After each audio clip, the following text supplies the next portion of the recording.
Penguasa Alam Kayangan, Bab 42, Judul, Pertarungan yang Mengejutkan.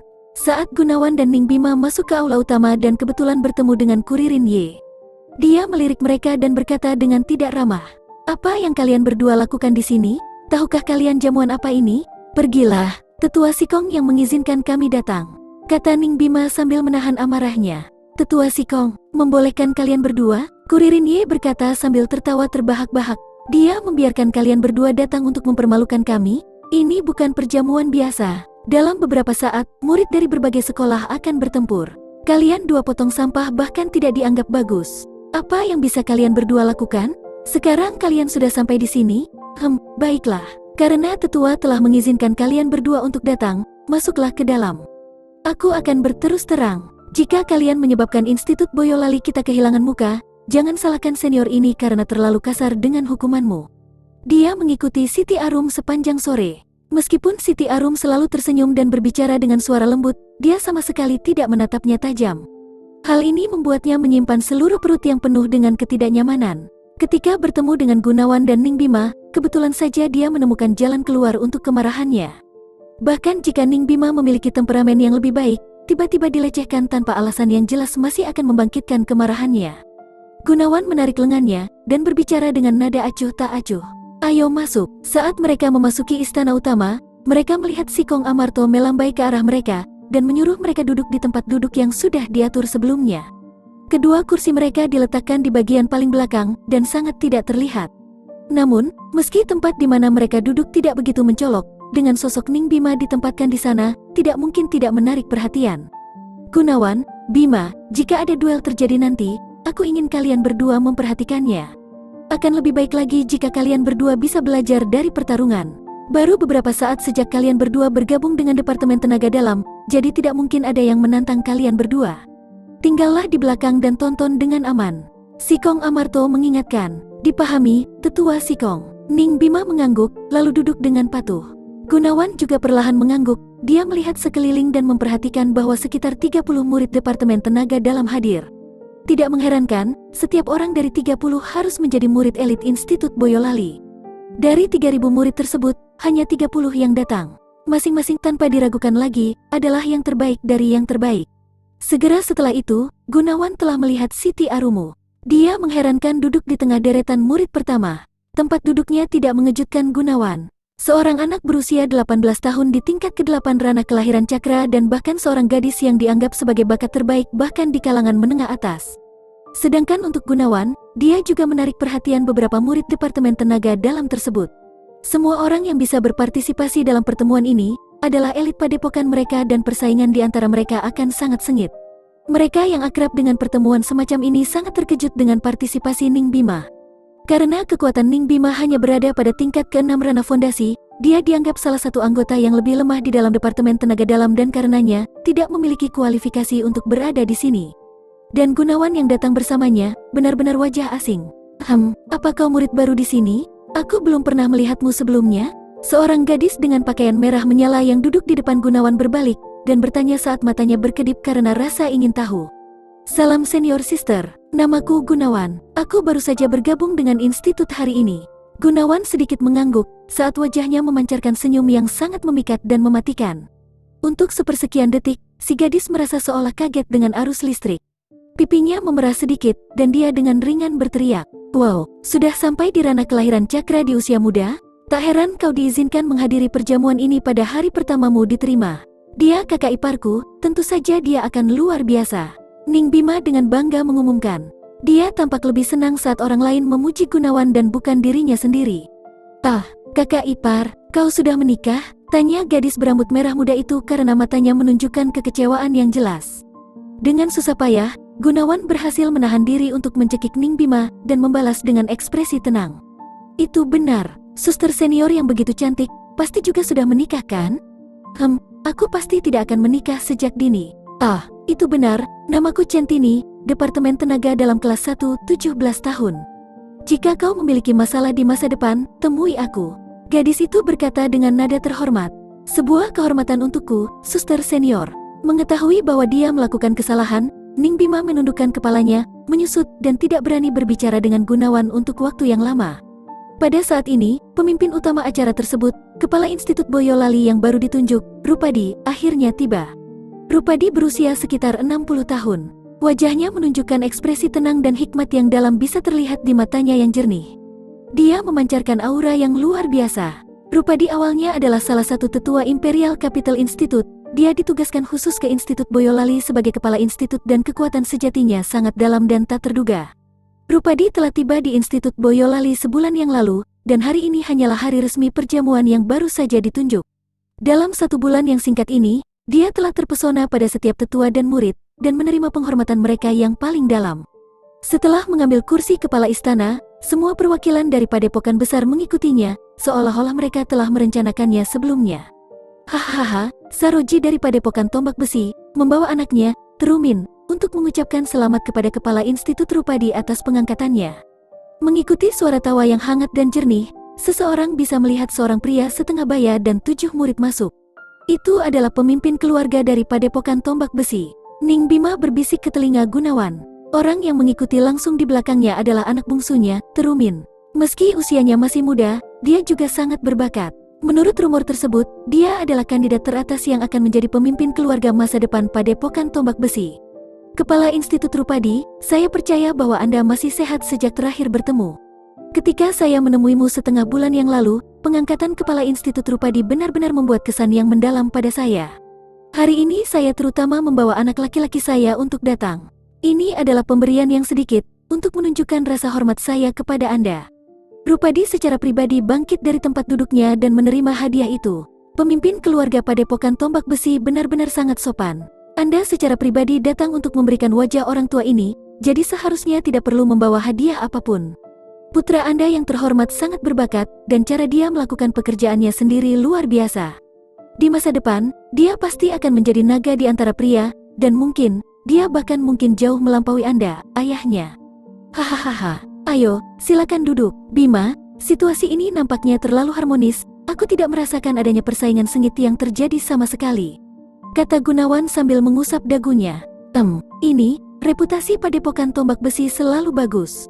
Meskipun kekuatan dan pengaruhnya secara keseluruhan melampaui Institut Boyolali kita, hubungan mereka dengan kita dapat dianggap tidak buruk. Keluarga lain, bagaimanapun. Sebelum menyelesaikan perkataannya, anggota padepokan Awan Matahari telah tiba. Kepala Padepokan Awan Matahari, Sempono, mengucapkan selamat kepada Ketua Institut Rupadi atas penunjukannya. Padepokan Tenaga Dalam Jantung, Padepokan Pedang Kematian, dan Institut Badai, semua datang satu demi satu, setelah Padepokan Awan Matahari. Setiap keluarga membawa 7 atau 8 murid, dan Rupadi secara pribadi menyambut mereka. Baru sampai jamuan makan dimulai secara resmi, Istana Api Surgawi perlahan datang. Tetua ke-6 Istana Api Surgawi, Fen Hanyan, mengucapkan selamat kepada Kepala Institut Rupadi atas penunjukannya. Istana Api Surgawi, atau tepatnya, Padepokan Luar Istana Api Surgawi berada di kota Boyolali. Yang memimpin adalah orang tua yang berpakaian seluruhnya berwarna merah. Jubahnya benar-benar disulam dengan pola api merah tua. Saat melangkah ke istana utama, semua orang bisa merasakan ledakan panas di wajah mereka. Setelah cabang Istana Api Surgawi, datanglah cabang Padepokan Sin, dan mereka adalah orang terakhir yang datang. Yang di depan yang memimpin jalan adalah seorang pemuda yang terlihat tidak lebih tua dari 17 tahun.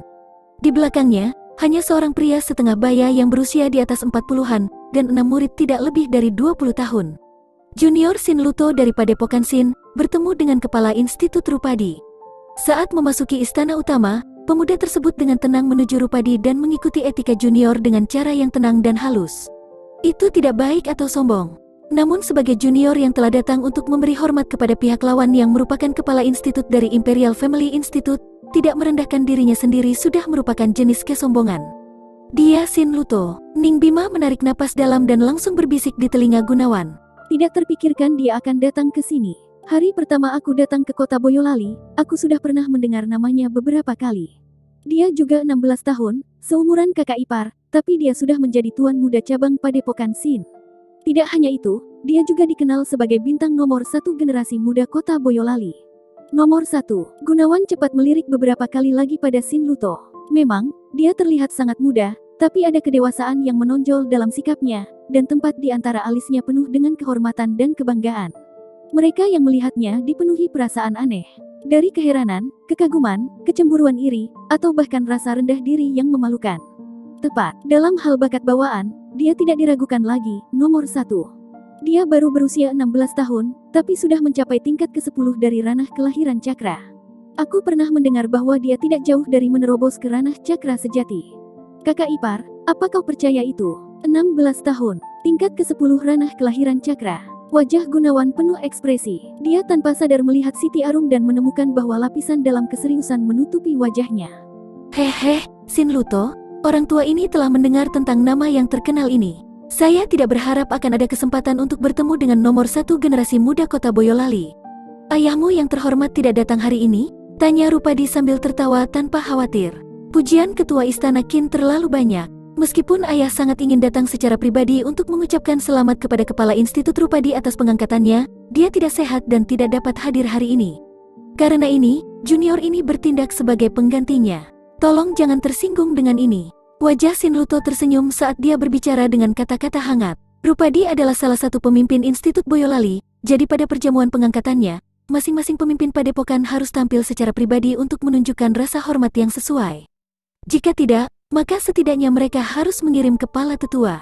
Dari 7 padepokan utama yang ada, Padepokan Tombak Besi, Padepokan Pedang 7 Kematian dan Institut Badai semua masternya telah tiba secara pribadi. Sedangkan untuk Padepokan Tenaga Dalam Jantung dan Padepokan Awan Matahari, mereka datang dengan seorang kepala tetua. Meskipun Padepokan Cabang Istana Api Surgawi sombong, mereka masih mengirim tetua ke-6. Namun cabang Padepokan Sin ini, sebenarnya telah mengirim sekelompok junior. Meskipun Sin Luto sangat sopan, selama orang itu tidak bodoh atau buta, mereka bisa melihat bahwa ini jelas semacam penghinaan ringan. Hahaha, Rupadi tertawa terbahak-bahak seolah dia sama sekali tidak keberatan. Tuan muda Padepokan Sin, apa yang kau katakan? Aku telah mendengar banyak hal tentang perilaku elegan tuan muda setiap hari. Akhirnya bisa bertemu denganmu hari ini telah mengabulkan permintaanku, jadi aku senang melampaui kata-kata. Tamu terhormat dari Padepokan Sin, tolong duduklah. Pada titik ini, semua tamu yang diundang sudah sampai. Cabang Padepokan Sin dan Istana Api Surgawi secara alami duduk di dekat bagian atas. Mereka diikuti oleh 5 padepokan utama lainnya, dan sekali lagi diikuti oleh kursi Gubernur Kota Boyolali, Kuririn Hang. Namun, dia bahkan tidak sedikit pun merasa puas dengan pengaturan ini. Keluarga Kuririn dapat menimbulkan sejumlah masalah yang mereka inginkan di Kota Boyolali, tapi itu hanya dalam menghadapi padepokan-padepokan umum kecil. Bahkan jika dia adalah gubernur kota Boyolali, di hadapan 7 padepokan utama ini, dia harus dengan patuh menjepit ekornya di antara kedua kakinya dan bahkan tidak berani menyinggung perasaan mereka. Sedangkan untuk keluarga berukuran sedang yang diundang, mereka malah lebih gemetar ketakutan dan gentar. Sangat jarang mereka melihat kumpulan 7 padepokan utama, apalagi berani menyinggung salah satu dari mereka. Semua tamu akhirnya tiba, dan sudah saatnya perjamuan dimulai. Rupadi kembali ke tempat duduknya, memegang secangkir anggur di tangannya, dan mengumumkan dengan suara yang jelas. Demi kepentingan penunjukan Rupadi ini, tamu kami yang terhormat telah meluangkan waktu dari jadwal sibuk mereka untuk mengucapkan selamat pada Rupadi dengan kehadiran mereka. Rupadi ini benar-benar beruntung. Karena inilah pertama kali Rupadi di kota Boyolali, pengetahuan Rupadi tentang urusan kota Boyolali ini sangat buruk. Mulai saat ini, Rupadi ini berharap agar semua yang hadir tidak akan terlalu pelit dalam memberikan Rupadi ini dengan bantuan mereka. Gelas pertama Rupadi ini untuk kalian semua. Sambil menyelesaikan pidatonya, Rupadi mengangkat cangkir anggurnya dan meminumnya dalam satu tegukan. Satu demi satu, para tamu juga mengumpulkan cangkir mereka untuk bersulang juga. Setiap jenis berkat yang diucapkan juga terus berlanjut, satu demi satu. Haha, Kepala Institut Rupadi terlalu sopan. Jika Anda membutuhkan bantuan kelompok Azure Dragon untuk apapun di masa depan, jangan ragu untuk menghubungi kami. Mendengar bahwa Kepala Institut Rupadi dulunya berasal dari Institut Kota Kerajaan Banten, benar-benar membangkitkan perasaan aspirasi di hati kami. Dengan penunjukan Kepala Institut Rupadi, saya yakin Institut Boyolali benar-benar menuju kesuksesan yang luar biasa. Kekuatan utama Kepala Institut Rupadi sangat dalam dan tak terukur. Saya khawatir dia mungkin sudah berada di atas tingkat kelima dari ranah kekuatan bumi atau bahkan lebih tinggi lagi. Ini benar-benar membuat kami merasa sangat menghormati dia dan merasa malu dengan diri kami sendiri. Atmosfernya tiba-tiba menjadi semarak, dan mereka yang sedang menjilat untuk berbaik hati dengan kepala institut yang baru secara alami berasal dari padepokan menengah dan kecil. Anggota dari 7 padepokan utama tetap diam dan hanya kadang-kadang mengucapkan beberapa kata karena sopan santun. Saat mereka terus-menerus bersulang, Tatapan para murid dari 7 padepokan utama tersebut ditujukan ke arah para murid Institut Boyolali. Mereka jelas memilih lawan mereka untuk menghadapi tantangan pertempuran yang akan datang. Murid-murid di Institut Boyolali masing-masing memiliki ekspresi yang kuat, namun menerapkan cara yang mengesankan yang tidak mengkhianati kelemahan sedikitpun. Beberapa tetua agung telah berulang kali mengevaluasi kekuatan rata-rata murid dari 7 padepokan utama, dan hanya bisa mendesah berturut-turut dalam hati mereka. Meskipun masing-masing padepokan besar hanya memiliki sejumlah kecil murid, namun jelas bahwa mereka telah melalui proses seleksi yang teliti. Masing-masing memiliki bakat bawaan yang menakjubkan, dan sangat melampaui elit istana yang seumuran. Mereka awalnya mengira bahwa tahun-tahun pertumbuhan di Institut Boyolali ini telah menutup celah di antara keduanya, namun ketika menghadapi situasi saat ini, pemikiran semacam itu benar-benar merupakan sebuah sensasi yang terlalu berlebihan. Bahkan jika Institut Boyolali memiliki Siti Arum, dia sendiri tidak cukup untuk mengubah situasi ini. Tampaknya saat ini, mereka tidak punya pilihan selain mengikuti kesimpulan bencana yang mereka hadapi 5 tahun lalu. Itu juga sesuatu yang tidak bisa dihindari. Latar belakang dan sumber daya di Institut Boyolali tidak mampu setara dengan warisan beberapa ratus tahun yang dimiliki oleh padepokan besar tersebut. Atmosfer ini memang cukup halus. Sepertinya putri ini akan segera melihat penampilan bagus untuk ditonton, kata Rumini. Apa yang kamu pikirkan tentang hasilnya ketika murid-murid elit Institut Boyolali bertarung dengan 7 padepokan utama? Tanya Gunawan sambil bertanya. Berkaitan dengan mereka yang berada di kelompok usia yang sama, murid dari 7 padepokan utama rata-rata lebih tinggi 2-3 tingkat daripada murid-murid Institut Boyolali. Apakah putri ini masih perlu memberitahumu apa hasilnya? Rumini menjawab dengan nada acuh tak acuh. Perbedaannya seperti itu, alis Gunawan sedikit merosot. Masih mungkin untuk bersaing dengan mereka yang kultivasinya lebih tinggi setengah tingkat, tapi pada dasarnya tidak ada harapan bila melawan seseorang yang rata-rata tingkatnya lebih tinggi. Sedangkan untuk yang lebih tinggi 2-3 tingkat. Jika memang seperti ini, keinginan Institut Boyolali untuk tidak mengulangi peristiwa bencana masa lalu benar-benar hanya mimpi. Tampaknya kepala institut yang baru diangkat hanya bisa menyaksikan pertunjukan kekuasaan ini dan melihat bagaimana dia bisa bertahan. Jika melihat istana api surgawi dan padepokan Sin, perbedaan rata-rata mendekati 4 atau 5 tingkat. Tambah Rumini, aku ingin tahu, berapa tingkat yang lebih tinggi darimu dibandingkan dengan mereka? Tanya Gunawan sambil termenung. Dibandingkan mereka, apa kau menghina putri ini? Suara Rumini menahan amarah samar. Sama sekali tidak ada niat seperti itu, aku hanya bertanya. Monster Super Junior berusia 13 tahun yang bisa dengan cepat mengirim naga di tenaga dalam tingkat Emperor. Orang-orang jenius padepokan mana yang merupakan nomor 1 kota Boyolali? Di hadapannya, mereka bahkan tidak bisa dianggap sebagai kotoran. Bahkan Gunawan sendiri merasa bahwa membandingkan Rumini dengan mereka memang sama dengan menghina kehormatannya. Rupadi jelas memiliki kemampuan untuk mengendalikan kejadian besar. Anggur itu telah melewati 3 putaran dan atmosfer ramai seluruh perjamuan itu luar biasa karena segala macam sorak-sorai, tawa, dan bicaranya terus berlanjut. Bahkan Gunawan yang tidak minum, sungguh menikmati dirinya sendiri pada pesta yang menyertai anggur. Ada pertukaran pandangan yang melintas di antara murid-murid di Institut Boyolali dan murid-murid padepokan lainnya. Setelah pertukaran pandangan ini, suasananya menjadi semakin tidak bersahabat.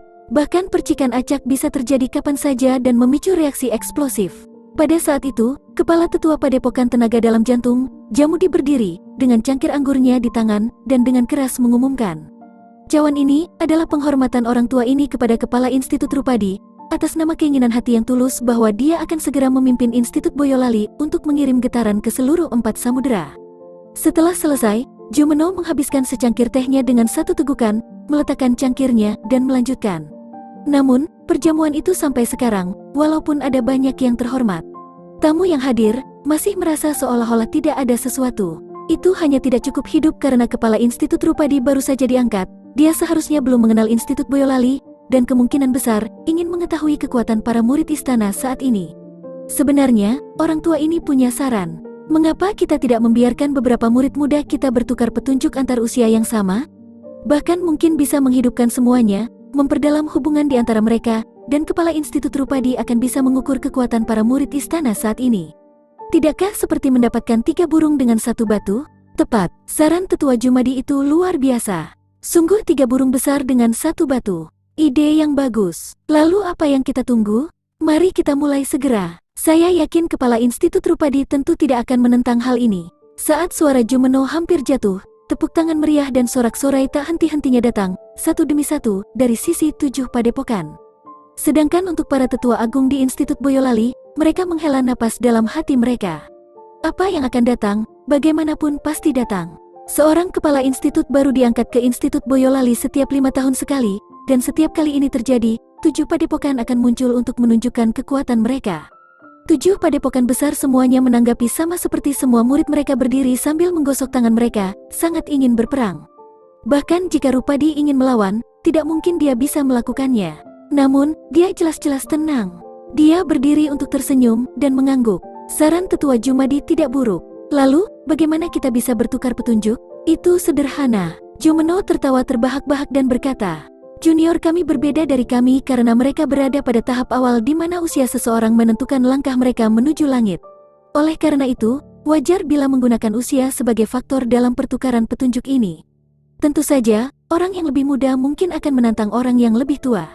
Menang dengan cara ini hanya akan lebih cemerlang lagi, hahaha." Pernyataan terakhir Jumeno ditambah dengan tawanya jelas berarti satu hal. Bahkan jika pihak kami lebih muda, kami masih bisa mengalahkan orang-orang yang lebih tua di pihakmu. Karena gagasan ini diajukan oleh orang tua ini, maka kita akan mulai dengan padepokan tenaga dalam jantung. Julino, kau maju. Jangan lupa nyatakan umurmu. Iya, tetua. Anak muda yang dipanggil keluar dari padepokan tenaga dalam jantung itu berusia 16 atau 17 tahun dan dia adalah anak termuda dari banyak murid padepokan tenaga dalam jantung yang datang. Dia memiliki tubuh yang kurus namun ketat. Dengan sedikit energi, dia melompat tinggi dari kursinya ke tengah aula. Dengan kedua tangan tertangkup di belakang punggungnya, dia kemudian menyapu matanya yang menantang menuju murid-murid Institut Boyolali. Yang ini adalah murid yang tidak berguna dari padepokan tenaga dalam jantung, Julino, 16 tahun. Siapa yang akan datang dan memberi petunjuk pada saya? Setelah Julino masuk ke panggung, semua tetua dari Institut Boyolali menjadi sunyi. Julino ini baru berusia 16 tahun, tapi dia sudah berada di tingkat kedua dari ranah kelahiran cakra. Menjadi tetua, tentu saja mereka tahu kekuatan dalam mereka sendiri. Di Institut Boyolali, yang paling kuat dari anak-anak berusia 16 tahun hanya berada di tingkat pertama ranah kelahiran cakra. Selain itu, para pengikut dari 7 padepokan ini memiliki teknik tenaga dalam padepokan mereka sendiri.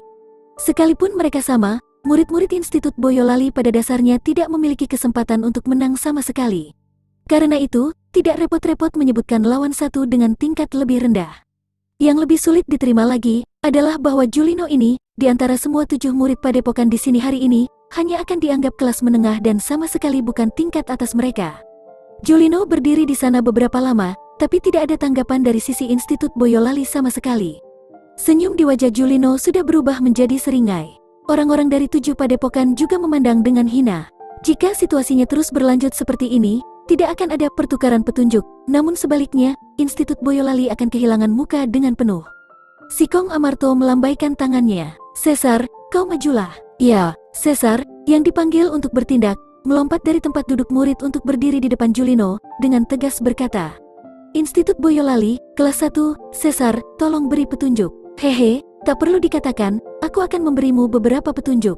Julino tertawa saat dia menjawab dengan sarkasme yang jelas. Sejak Institut Boyolali tertindas oleh mereka, para murid dari 7 padepokan selalu merasa lebih unggul daripada murid-murid Institut Boyolali. Pada gilirannya, para murid Institut Boyolali bisa menjadi sombong di depan padepokan menengah, tapi di depan 7 padepokan, mereka bahkan tidak bisa mengangkat kepala mereka. Penghinaan di mata Julino membuat marah Caesar saat dia meraung. Dia memusatkan kekuatan energi ke lengan kanannya dan menghancurkan wajah Julino dengan suara yang menusuk telinga. "Hehe, hanya di tingkat ini?" Julino menyeringai saat ia mengangkat tangan kanannya, yang tiba-tiba melintas dengan lapisan cahaya ungu. Ini adalah teknik tenaga dalam dari padepokan tenaga dalam jantung, Purple Sun Art. Salah satu tetua Institut Boyolali menggeram. Institut Boyolali dan 7 padepokan tidak hanya memiliki perbedaan dalam tenaga dalam, tapi juga dalam teknik tenaga dalam. Padepokan utama menghabiskan waktu berabad-abad untuk menyempurnakan teknik tenaga dalam mereka, yang juga telah diturunkan dari generasi ke generasi. Teknik tenaga dalam ini adalah semua rahasia dari padepokan masing-masing dan mereka tidak akan pernah diajarkan kepada orang luar. Jika Institut Boyolali ingin mengajari murid-murid mereka teknik tenaga dalam, mereka harus membuatnya terlebih dahulu. Selain itu, teknik tenaga dalam Institut Boyolali rendah, pasti lebih rendah daripada 7 padepokan. Energi ungu di telapak Julino direbus seperti air panas saat ia menggenggam tangannya ke sebuah tinju dan langsung menabrak tinju Caesar. 2 tinju sederhana, tanpa ada yang menggunakan teknik tenaga dalam. Saat kedua tinju bertabrakan, sebuah cahaya ungu meledak dan hanya ada suara kaca saat tinju Caesar terkilir. Dia mengungkapkan ekspresi menyakitkan saat tubuh bagian atasnya terdesak mundur dari kekuatan. Julino tertawa terbahak-bahak saat kepalan kirinya tiba-tiba mengepal. Itu memiliki lapisan cahaya terang yang sama dan tanpa ampun menuju ke perut Caesar. Tapi kali ini, itu bukan hanya kepalan tangan sederhana, tapi lebih tepatnya, teknik tenaga dalam yang sangat kuat dari padepokan tenaga dalam jantung. Purple Cloud Palm, bang, tinju berwarna ungu sangat menghancurkan jauh ke dalam perut Caesar. Kulit Caesar segera menjadi sangat pucat, nyaris tidak mengerang saat dia dikirim terbang. Dia terbalik beberapa kali di udara dan dengan keras jatuh ke lantai. Darah di dadanya berguling-guling dan dengan suara puh, dia akhirnya mengeluarkan muntah darah. Wajahnya di lantai dengan kedua tangan mencengkeram perutnya dan sudah tidak bisa bangkit berdiri. Caesar, saudara junior Caesar, dua murid dari Institut Boyolali dengan cepat bergegas keluar untuk membantu mendukung Caesar yang mundur. Semua murid dari Institut Boyolali merasa terganggu di dalam hati mereka. Caesar dan Julino memiliki umur yang sama. Tenaga dalam mereka hanya berbeda satu tingkat. Bahkan jika dia tidak bisa menang, setidaknya dia bisa bertahan sebentar. Namun, sesaat setelah keduanya berhadapan, Caesar benar-benar hancur. Ketika mereka mendengar apa yang terjadi 5 tahun yang lalu. Ketika para murid dari 7 padepokan tersebut telah mengalahkan saudara laki-laki dan perempuan mereka yang 10 kali berturut-turut, mereka merasa tidak puas dan menolak untuk menerimanya di dalam hati mereka. Tapi setelah akhir pertukaran petunjuk pertama ini, mereka semua merasakan kedinginan di dalam hati mereka. Kau membiarkan aku menang. Julino tersenyum. Dalam pertarungan tadi, dari awal sampai akhir, dia tidak menyia-nyiakan sedikit pun energi. Apalagi, dia masih belum meninggalkan panggung, melainkan hanya berdiri di tempat asalnya. Saat dia melihat ke arah para murid Institut Boyolali dan berkata, "Saya ingin tahu siapa yang akan menjadi teman berikutnya dari Institut Boyolali yang akan menukar beberapa petunjuk." Cih, anak ini sepertinya dia kecanduan berada di pusat perhatian. Seorang murid dari Padepokan Pedang 7 Kematian mendengus. Sayangnya, tidak ada artinya menindas para pemula ini hanya bermain-main. Orang lain mengejek, untuk mengalahkan ini hanya dengan 2 gerakan. Hal itu membuat semua murid berusia 16 tahun di Institut Boyolali gugup dalam hati mereka. Tak satu pun dari mereka berani naik panggung. Ini karena Caesar dianggap orang yang paling berkuasa di antara anak-anak berusia 16 tahun di Institut Boyolali. Jika orang berumur 16 tahun lagi naik, mereka hanya akan mengundang penghinaan. Hah, apa yang sedang terjadi? Jangan bilang teman-teman dari Institut Boyolali adalah kura-kura? Julino mencemooh, tapi tiba-tiba berubah ekspresi wajahnya dan dengan ringan menamparkan wajahnya sendiri. Lihatlah mulutku ini benar-benar tidak tahu apa yang harus dikatakan. Inilah institut yang ditunjuk oleh keluarga kerajaan yang megah. Para murid seharusnya yang terbaik, bagaimana mereka bisa menjadi kura-kura? Harus di bawah mereka untuk menasihati adik kecil ini? Sekarang bagaimana seharusnya kita menangani ini? Saudara laki-laki kecil di sini akan berani dan memilih seseorang untuk ditantang. Jika saya menang, itu wajar karena keberuntungan, tapi jika kalah, saya akan segera meninggalkan panggung ini, dan setiap orang yang hadir tidak perlu lagi mendengar lelucon saya lagi. Orang-orang dari 7 padepokan segera tertawa. Tanpa menunggu jawaban dari pihak Institut Boyolali, Julino mengulurkan tangannya untuk menunjuk satu orang. Saudara bertubuh besar di sana, dari tampilannya, Anda pasti cukup hebat. Mohon beri petunjuk pada adik kecil ini di sini. Orang yang dia tunjuk, tidak lain adalah Ning Bima. Karena Caesar, yang terkuat berusia 16 tahun di Departemen Tenaga Dalam begitu mudah dipukuli oleh lawan usia yang sama, Ning Bima dengan penuh semangat mengertakkan giginya secara rahasia. Dia benci karena tenaga dalamnya itu kecil. Apalagi memulihkan wajah untuk Caesar dan Institut Boyolali, dia bahkan tidak memiliki kualifikasi untuk menantang Julino. Tapi dia tidak pernah berpikir bahwa Julino benar-benar akan mengarahkan tombak ke arahnya. Melihat ujung jari Julino, mata Ning Bima melebar dan langsung menjadi tertegun. Juga, Julino ini benar-benar memanggilnya saudara senior bertubuh besar? Semua tatapan memusatkan perhatian pada tubuh Bima. Semua tetua di Institut Boyolali tiba-tiba merajut alis mereka, dan para murid juga tertegun. Tak satu pun dari mereka menduga Julino akan menantang Ning Bima, yang sebenarnya baru berusia 15 tahun, dan hanya datang untuk menonton. Meski dengan sosok Ning Bima yang menakjubkan itu, sangat tidak mungkin bagi orang-orang yang tidak mengenalnya untuk mengetahui bahwa dia baru berusia 15 tahun. Bahkan salah mengira dia berusia 18 atau 19 akan normal. Sikong Amarto angkat bicara. Ini adalah murid istana saya, Ning Bima. Namun, sebaiknya jangan memanggilnya saudara senior. Meski tubuhnya terlalu kekar, dia masih 15 tahun ini, dan ini adalah yang termuda di istana saya. 15 tahun, banyak orang dari 7 padepokan hampir menyemprot teh di mulut mereka. Julino pun langsung terguncang. Bima, karena murid padepokan tenaga dalam jantung ini ingin berdebat denganmu, kau harus dengan tenang menerima tantangan ini. Sikong Amarto berbalik dan berkata, kau lebih muda, jadi tidak perlu malu meskipun kau kalah, lakukan yang terbaik. Ya, tetua. Ning Bima mengangguk dan berdiri. Saat tubuh besar yang mendekati 2 meter dan 30 cm berdiri, banyak orang di istana segera terkejut. Gunawan menepuknya sekali dan berkata dengan suara rendah, hati-hati, jangan terluka. Hehe, jangan khawatir. Meskipun kekuatanku tidak kuat, tubuhku masih sangat keras. Ning Bima mengetuk dadanya dengan percaya diri dan berjalan ke pusat istana utama. Dia berdiri di depan Julino dan berkata, namaku Ning Bima, dari Departemen Tenaga dalam kelas 1, 15 tahun, tolong beri aku petunjukmu.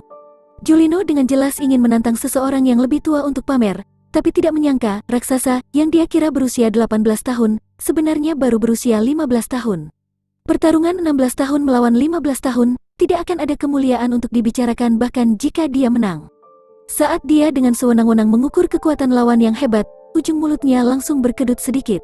Hanya tingkat 6 dari ranah fondasi. Memilih lawan seperti ini, justru merendahkan status sosialnya. Si bodoh itu, aku tahu sesuatu akan terjadi jika menghadiri jamuan ini. Jika kita membiarkan orang lain tahu tentang hal itu, bahkan seseorang di tingkat ke-6 dari ranah fondasi bisa masuk sebagai murid elit, bukankah kita akan menjadi bahan tertawaan besar? Sangat memalukan. Bisikan rendah yang dipenuhi penghinaan perlahan-lahan mengarah ke telinga Gunawan. Tatapan Gunawan mengintip ke samping, secara apatis melirik Kuririn Ye, lalu dia menarik pandangannya dan berkonsentrasi pada sosok Ning Bima. Kuririn Ye yang baru saja menutup jebakannya tiba-tiba terasa dingin, dan seluruh tubuhnya sedikit gemetar. Dia panik berbalik dan memeriksa sekelilingnya sementara jantungnya berdebar seperti orang gila. Beberapa saat yang lalu, dia merasa seolah-olah tiba-tiba jatuh ke dalam lubang es yang sangat dingin dan juga merasa seperti ular berbisa yang mengerikan telah menguncinya dengan matanya.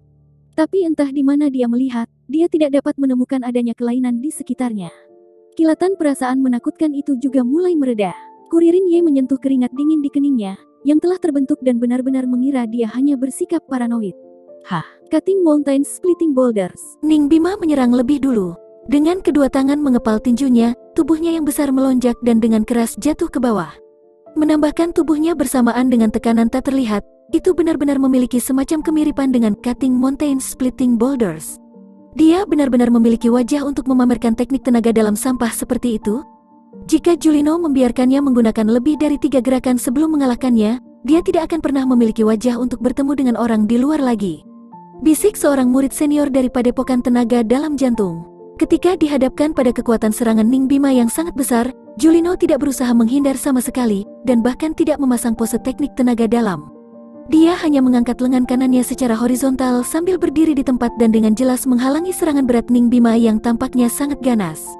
Sudut bibirnya menampakkan senyuman samar untuk menghina. Kedua tinju Ning Bima dengan keras menabrak lengan Julino. Lengan bawah Julino tenggelam sedikit, lalu tiba-tiba melayang ke atas seperti ular yang baru saja terbangun, dan langsung mengunci kedua tangan Ning Bima yang kuat di antara lengan bawah dan lengan atasnya.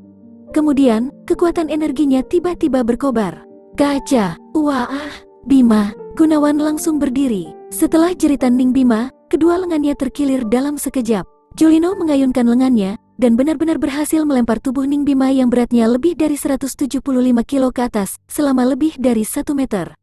Biasanya, sebuah pertukaran petunjuk seharusnya berakhir di sini. Kekalahan Ning Bima setelah 1 langkah, merupakan hasil yang tidak keluar dari harapan siapapun.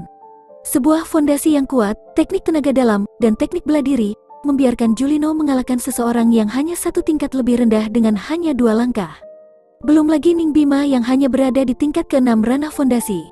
Namun, saat tubuh Ning Bima masih di udara dan hampir jatuh ke tanah, ujung mulut Julino tiba-tiba terbentuk menjadi seringai teduh saat tinju kanannya berkelap-kelip dengan cahaya ungu. Gunawan segera mendeteksi maksud Julino dan segera berteriak, "Berhenti!" Tapi bagaimana Julino mendengarkannya? Sebuah purple cloud palem yang tak terkendali dengan keras menghancurkan tubuh Ning Bima yang baru saja akan jatuh ke tanah. Suara 3 tulang rusuknya pecah dengan jelas terdengar. Bima, tidak peduli dengan hal lain, Gunawan melompat ke samping tubuh Bima dengan 1 lompatan dan menopang tubuhnya yang jatuh. Saat Ning Bima menyentuh tanah, kulitnya menjadi putih mengerikan. Darah mengalir keluar dari sudut mulutnya, dan wajahnya terpelintir karena rasa sakit yang luar biasa. Meskipun tubuh Ning Bima tampak kuat, energi pelindung tenaga dalamnya masih terlalu lemah. Tidak mungkin dia bisa menghadapi serangan berat Julino. Gunawan menatap Julino, matanya penuh dengan kemarahan saat dia berbicara dengan wajah yang marah. Pertarungan ini hanya sesi pertukaran petunjuk, pertandingan selesai saat sang pemenang terlihat jelas. Pemenangnya sudah jelas sekarang, mengapa kau masih menyerangnya dengan berat? Julino menyeringai, memang benar itu adalah sebuah pertukaran petunjuk, tapi pedang tanpa mata dan tinju sulit dikendalikan. Ini adalah prinsip yang bisa diketahui siapa saja. Bahkan ada kesempatan di mana kehidupan lenyap karena sulit menahan diri selama pertukaran petunjuk. Adalah normal untuk menerima sedikit luka. Bagaimana aku bisa tahu bahwa murid elit Institut Boyolali ini rapuh, tulang pecah dan memuntahkan darah hanya dari 1 atau 2 gerakan? Kalian tidak menyalahkan dirimu atas ketidakbergunaanmu, tapi malah mengkritikku? Haha, apa yang dikatakan oleh Junior Julino terlalu tepat. Selama pertukaran petunjuk antara kita, memecahkan beberapa tulang hanyalah kejadian biasa. Itulah yang kau sebut pertukaran sesungguhnya. Institut Boyolali bahkan tidak bisa menangani sedikit luka? Tidak heran ia selalu tidak kompeten, Jika aku mengatakannya, saudara Julino sudah cukup berbelas kasihan. Jika Julino telah menggunakan semua kekuatannya, hanya dengan tingkat kekuatan energi tingkat ke-6 ranah fondasi, apakah anak itu bahkan masih hidup sekarang?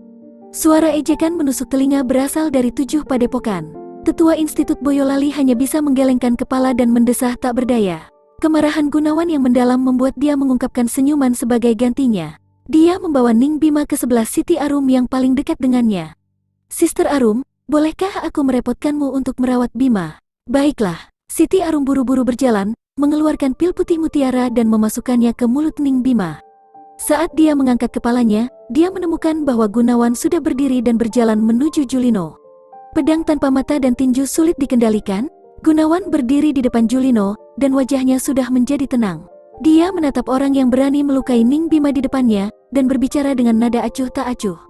Kau sebaiknya ingat kalimat ini yang baru saja kau katakan. Selanjutnya, aku akan menjadi lawanmu. Gunawan, Departemen Tenaga dalam kelas 1, 16 tahun. Siapa pemuda ini? Sementara baru 16 tahun, dia sudah berada di tingkat pertama dari ranah kelahiran cakra, dan ketebalan kekuatan energinya bahkan sedikit lebih tinggi dari Caesar. Kenapa aku tidak pernah melihatnya sebelumnya? Tidak perlu berpikir terlalu banyak, dia pasti seorang murid di Departemen Tenaga dalam kami. Dia adalah cucu teman lamaku dan baru saja bergabung dengan kami hari ini di siang hari. Sikong Amarto menjelaskan kepada para tetua lainnya. Namun ekspresinya penuh perhatian. Meskipun kekuatan energi Gunawan sedikit lebih kuat dari Caesar, itu hanya sedikit dan tidak akan banyak bedanya. Caesar terluka parah menghadapi Julino, yang berarti tidak seharusnya ada hasil yang berbeda dengan Gunawan. Paling banyak, dia akan bisa bertahan beberapa gerakan. Jika dia membiarkan Gunawan terluka saat bergabung dengan Departemen Tenaga Dalam, dia tidak akan bisa menghadapi Shin Bejo. Namun, dalam situasi seperti ini, orang yang ditantang harus menerima tantangan itu, dan justru lebih sulit menghentikan penantang yang menonjol. Dia hanya bisa melihat dengan mata terbuka, dan berdoa agar Gunawan tidak mengalami luka yang terlalu parah. Kakak ipar, hati-hati, dia terlalu kuat, Ning Bima berkata dengan suara menyakitkan saat ia memegangi dadanya. Julino membeku sedikit saat mendengar pernyataan Gunawan, lalu mulai tertawa seolah dia pernah mendengar lelucon paling lucu di dunia ini. Hahaha, jangan katakan padaku bahwa kau sedang mencoba untuk memperingatkanku, mengancamku, mata untuk mata, hahaha, hanya denganmu, hahaha. Meski tawa Julino tidak terkendali dan kasar di telinga, tidak ada yang merasa tawanya lancang dan tidak berdasar. Baru setelah tertawa lama, apakah dia akhirnya mengatakan dengan penghinaan, aku tidak menyangka bahwa di Institut Boyolali berusia 16 tahun, sebenarnya ada seseorang yang bisa dicocokkan dengan Caesar. Tingkat seperti ini di kota Boyolali sebenarnya cukup bagus, tapi sayang sekali kau bertemu denganku hari ini. Karena kau punya keberanian untuk menantangku, bagaimana kalau aku memberimu keuntungan? Julino perlahan mengulurkan 5 jari dan mengguncang mereka di depan Gunawan. 5 gerakan. Jika kau bisa melewati 5 gerakan denganku, kau akan dianggap sebagai pemenang dari pertukaran petunjuk ini. Bagaimana dengan itu? Hahaha, saudara junior Julino, kau terlalu memikirkannya. Gelombang tawa meletus dari padepokan tenaga dalam jantung. Kursi utama perjamuan ini, Rupadi yang tidak berbicara sama sekali sejak awal pertukaran petunjuk, akhirnya memiliki beberapa perubahan dalam ekspresi. Dia menatap tatapan Gunawan yang tidak goyah sedikit pun di bawah tawa Julino dan mengejek dan berseru dalam hatinya. Orang kecil ini, dia tidak sederhana. Apa kau selesai dengan omong kosongmu? Gunawan dengan dingin berbicara. Oh, namamu adalah... Gunawan, bukan? Jangan hanya berdiri di sana. Jika kau ingin memulai, maka datanglah menyerangku kapan saja, setidaknya kau akan bisa menyerang sekali seperti itu. Jika aku menyerang lebih dulu, kau mungkin bahkan tidak memiliki kesempatan untuk menyerang lagi. Julino berkata sambil menyeringai saat ia menyilangkan lengannya di depan dadanya. Gunawan juga tertawa. Dia tidak mengucapkan sepatah kata lagi. Tiba-tiba, tubuhnya menerjang maju saat tangan kirinya melebar ke depan dan langsung meraih leher Julino. Apa, kau bahkan tidak memiliki teknik tenaga dalam? Tawa Julino menjadi semakin mengejek. Matanya setengah menyipit, dan hanya sampai lengan Gunawan hanya berjarak 2 meter dari wajahnya, dia mulai bergerak. Tangan kanannya terangkat seperti kilat, meraih pergelangan tangan kiri Gunawan, dan dengan tepat menangkap tangan kirinya di telapak tangannya. Julino menyeringai. Tepat saat ia hendak menyalurkan kekuatan energinya untuk mematahkan pergelangan tangan Gunawan, telapak tangannya yang jelas-jelas menangkap pergelangan tangan Gunawan malah merasa kosong. 5 jarinya melewati pergelangan tangan Gunawan, dan dengan keras meraih ruang kosong itu. Sedangkan untuk tubuh Gunawan, itu juga lenyap, seolah berubah menjadi kabut. Pada saat bersamaan, hembusan angin kencang datang dari sisi kanannya. Dengan pikirannya masih terbelalak, bagaimana mungkin dia bisa bereaksi? Pah! Suara tamparan yang tak tertandingi ke wajah bergema di setiap sudut istana utama. Setiap orang telah mendengarnya dengan jelas. Suara itu sangat istimewa, seolah wajah mereka ditampar. Keseluruhan Julino dikirim terbang, dan akhirnya jatuh berat ke tanah setelah berputar 1440 derajat di udara. Untuk tamparan ini, Gunawan tidak menahan sedikit pun kekuatannya. Dia mengusap bagian belakang tangannya yang menjadi sedikit merah pada pakaiannya dengan jijik dan berbicara dengan acuh tak acuh. Langkah pertama, tanpa ampun menamparkan wajah ini, membuat Julino tercengang, begitu juga semua orang yang hadir. Awalnya, mereka mengira Gunawan akan mengalami kekalahan yang mengerikan, atau bahkan terluka parah hanya dalam beberapa langkah. Tak satu pun dari mereka berpikir bahwa, di putaran pertama pertukaran mereka, Gunawan benar-benar memberi Julino tamparan tanpa ampun ke wajah. Dan suara tamparan juga sangat keras. Semua orang dari 7 padepokan utama benar-benar tercengang. Murid-murid dan tetua Institut Boyolali juga ternganga keheranan. Sesaat, otak mereka segera membeku, dan tidak bisa lama sekali berubah. Baru sampai kata-kata langkah pertama keluar tak acuh dari mulut Gunawan, mereka akhirnya terbangun, seolah-olah mereka sedang dalam mimpi yang dalam. Setelah akhirnya membenarkan apa yang sebenarnya terjadi sebenarnya, semua orang membuka matanya lebar-lebar. Baik Caesar dan Ning Bima mengalami kekalahan yang menghancurkan. Ini bersamaan dengan provokasi dan ejekan Julino yang tak henti-hentinya, membuat para murid Institut Boyolali menjadi korban amarah dan penghinaan. Tapi mereka sama sekali tidak dapat melakukan apa-apa untuk mendapatkan kembali wajah mereka. Melihat tamparan kejam dari Gunawan, menenangkan seluruh tubuh mereka sampai ke sumsum tulang mereka. Kesenangan yang mereka alami dari ujung rambut sampai ujung kaki bahkan tidak bisa dijelaskan dengan kata-kata. Jika tidak keluar dari perhatian perjamuan ini, mereka pasti langsung berteriak untuk bersorak. Satu demi satu, 7 padepokan, terutama padepokan tenaga dalam jantung, saling menatap satu sama lain dengan cemas. Julino, yang mengesankan di tingkat kedua ranah kelahiran cakra, yang juga membawa teknik tenaga dalam padepokan tersebut, sebenarnya telah ditampar dengan keras oleh seorang tingkat pertama ranah kelahiran cakra yang sama sekali tidak memiliki jejak teknik tenaga dalam apapun. Apakah ini sebuah lelucon? Sebelumnya itu, apa teknik tenaga dalam gerakan? Tetua Sikong, apa kau melihat gerakannya dengan jelas? Seorang tetua Institut Boyolali bertanya dengan suara rendah. Benar-benar tidak. Lagi pula, aku juga belum pernah melihat teknik tenaga dalam seperti itu. Sikong Amarto berbicara dengan suara rendah. Tatapannya yang menatap Gunawan kini jauh berbeda dari sebelumnya. Julino merangkak bangkit dari tanah sambil menggelepar. Seluruh sisi kanan wajahnya sudah membengkak dan menjadi merah seperti pantat monyet. Sebelumnya, dia berbicara besar, tapi dalam sekejap mata, dia ditampar di muka oleh seseorang selama acara semacam ini. Hal ini bisa dikatakan sebagai penghinaan yang Julino tidak pernah terima seumur hidupnya. Dengan marah dia menatap Gunawan. Sementara memaksa dirinya untuk tersenyum, dia berkata, "Bagus, bagus sekali. Awalnya aku sengaja membiarkanmu membuka pada awalnya, jadi kau setidaknya bisa menukar beberapa gerakan dan tidak kehilangan banyak wajah.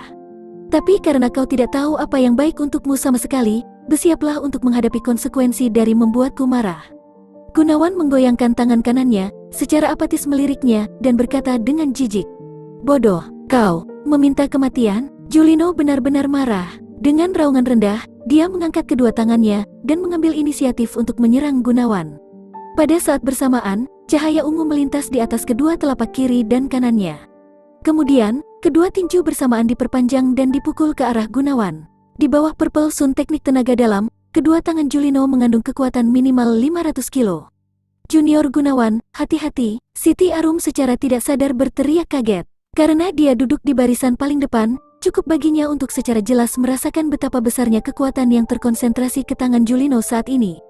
Pada saat yang sama, hati para tetua dan murid Institut Boyolali juga telah membeku. Kekuatan Julino yang sebenarnya sudah jelas. Tentang putaran itu beberapa saat yang lalu, sangat mungkin Julino hanya meremehkan musuh dan menjadi ceroboh. Melawan Julino yang sekarang sedang marah. Apakah mungkin Gunawan masih bisa menanganinya? Matilah, mata Julino berkilau karena kejahatan. Penghinaan sebelumnya membuat niat untuk membunuh Gunawan bangkit dari hatinya. Meskipun dia tidak benar-benar berani membunuh seseorang di Institut Boyolali, dia masih memiliki keyakinan bahwa serangan ini cukup untuk melumpuhkan Gunawan seumur hidup. Di bawah tekanan yang sangat besar, seolah-olah Gunawan tidak dapat bergerak sama sekali dari penindasan, dan tidak ada tanda-tanda sikap defensif. Kedua kepalan Julino langsung menabrak dada Gunawan tanpa kesulitan, dan kemudian melewati tubuhnya. Apa? Mata Julino tiba-tiba menonjol terbuka lebar saat tubuhnya juga miring ke depan. Pada saat ini, suara angin kencang menerobos udara dari sisi kirinya. Pah! Tamparan memekakkan telinga lain ke wajah yang keras lagi, jelas bergema di seluruh istana utama. Tubuh Julino sekali lagi terbang. Setelah 4 putaran di udara, dia terjatuh dengan wajahnya terlebih dahulu. Sisi kiri wajahnya juga semakin membengkak dan menjadi merah seperti darah. Langkah kedua, Gunawan dengan santai mengatakan saat ia dengan lembut meniup punggung tangan kirinya. Seluruh murid Institut Boyolali membuka mata mereka lebar-lebar, dan satu kata secara kolektif terdengar di dalam hati mereka. Luar biasa. Jika pertama kali dikatakan karena kecerobohan, keberuntungan, atau kebetulan, maka kedua kalinya pasti tidak bisa dijelaskan dengan menggunakan kata-kata seperti ceroboh, keberuntungan, atau kebetulan. Caesar yang dikalahkan Julino tidak pergi dan hanya dibawa ke belakang untuk perawatan. Saat melihat Julino ditampar terbang sekali lagi dengan mata terbuka, seluruh wajahnya menjadi sangat merah karena kegembiraan, sampai-sampai dia bahkan tidak merasakan rasa sakit yang hebat di tubuhnya lagi. Dia berteriak tanpa terkendali, sangat hebat, pukulannya membuat menyegarkan, menenangkan stres. Hehe, orang yang saat ini merawat luka Caesar adalah sepupu Caesar, Caharun. Saat dia mendengar pidato Caesar, dia tertawa dengan gembira dan dengan santai berbicara. Caesar kecil, aku bisa tahu hanya dengan satu pandangan sekilas bahwa kau masih kurang. Tamparan Junior Gunawan tidak hanya hebat, menyegarkan, menghilangkan stres, tapi juga sangat pandai. Lihatlah wajah Julino itu. Tamparan pertama, pipi kanannya menjadi pantat monyet. Tamparan kedua, pipi kirinya menjadi pantat monyet lainnya. Warna itu, bentuk bengkak, posisi itu, dan tinggi itu. Ini persis sama dengan sisi kanan, dan itulah yang kau sebut simetri. Lihatlah wajah Julino lagi, tiba-tiba, terasa jauh lebih seimbang dari sebelumnya. Ini bukan hanya 2 tamparan ke wajah, tapi juga seni tamparan wajah yang sempurna. Kekuatan, posisi, dan sudut semua membutuhkan ketelitian yang ekstrim. Ini jelas bukan sesuatu yang hanya orang bisa menamparkan. Itu benar-benar terlalu mengagumkan untuk diungkapkan dengan kata-kata. Puff! Suara Caharun sama sekali tidak kecil dan lebih dari separuh orang yang hadir di dalam istana mendengarnya dengan jelas. Banyak yang telah menyadarinya saat itu juga, dan beberapa murid Departemen Tenaga dalam menahan perut mereka, berusaha keras untuk tidak tertawa terbahak-bahak saat mereka mengangkat ibu jari mereka ke Caharun. Hahaha. Meskipun sakit setiap kali dia tertawa, Caesar tertawa terbahak-bahak. Seperti yang diharapkan, tingkat sepupu benar-benar jauh lebih tinggi. Bagaimanapun, tidak masalah apakah Gunawan menang atau kalah. Aku pasti akan berteman dengan dia. Julino dengan canggung terhuyung mundur lagi dan dengan paksa menelan 3 giginya bersama dengan darahnya. Dia menatap matanya tajam ke arah Gunawan, berharap bisa merobeknya hanya dengan tatapannya saja. Pada saat bersamaan, dia juga tercengang di dalam hatinya. Baru sekarang, bagaimana dia muncul di sebelah kiriku? Tubuhnya jelas masih berada di tempat yang asli itu. 2 kali, aku telah benar-benar memukulnya. Namun bagaimana aku bisa memukul ruang kosong? Apa ada yang salah dengan mataku?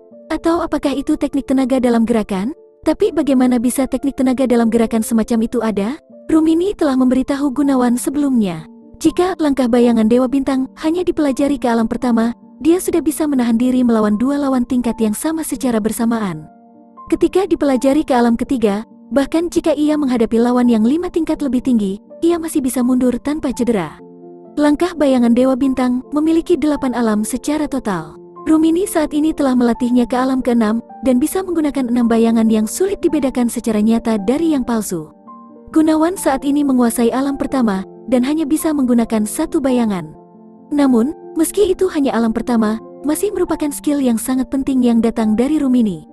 Bagaimana bisa dibandingkan dengan teknik tenaga dalam gerakan yang biasa? Apalagi Julino yang berada di ranah kelahiran cakra, bahkan kepala institut di ranah spiritual dan ranah kekuatan bumi pada dasarnya tidak dapat dengan jelas melihat gerakan Gunawan. Ketakutan di hati mereka jauh melampaui para murid muda. Bagaimana rasa gigimu? Gunawan menyipitkan matanya dan tanpa ampun mengejeknya. Hehehe. Julino menyeka sudut mulutnya dan malah tertawa. Gunawan, untuk memaksaku masuk ke keadaan yang sangat memalukan, kau bisa dianggap yang pertama. Jadi, kau akan mati dengan menyedihkan, sangat menyedihkan. Sebelum Julino bahkan selesai mengucapkan kata-kata jahatnya, siluet Gunawan tiba-tiba bergoyang dalam penglihatannya dan sudah melesat ke arahnya. Ekspresi Julino merosot saat kedua tangannya tiba-tiba menarik setengah lingkaran ke depan.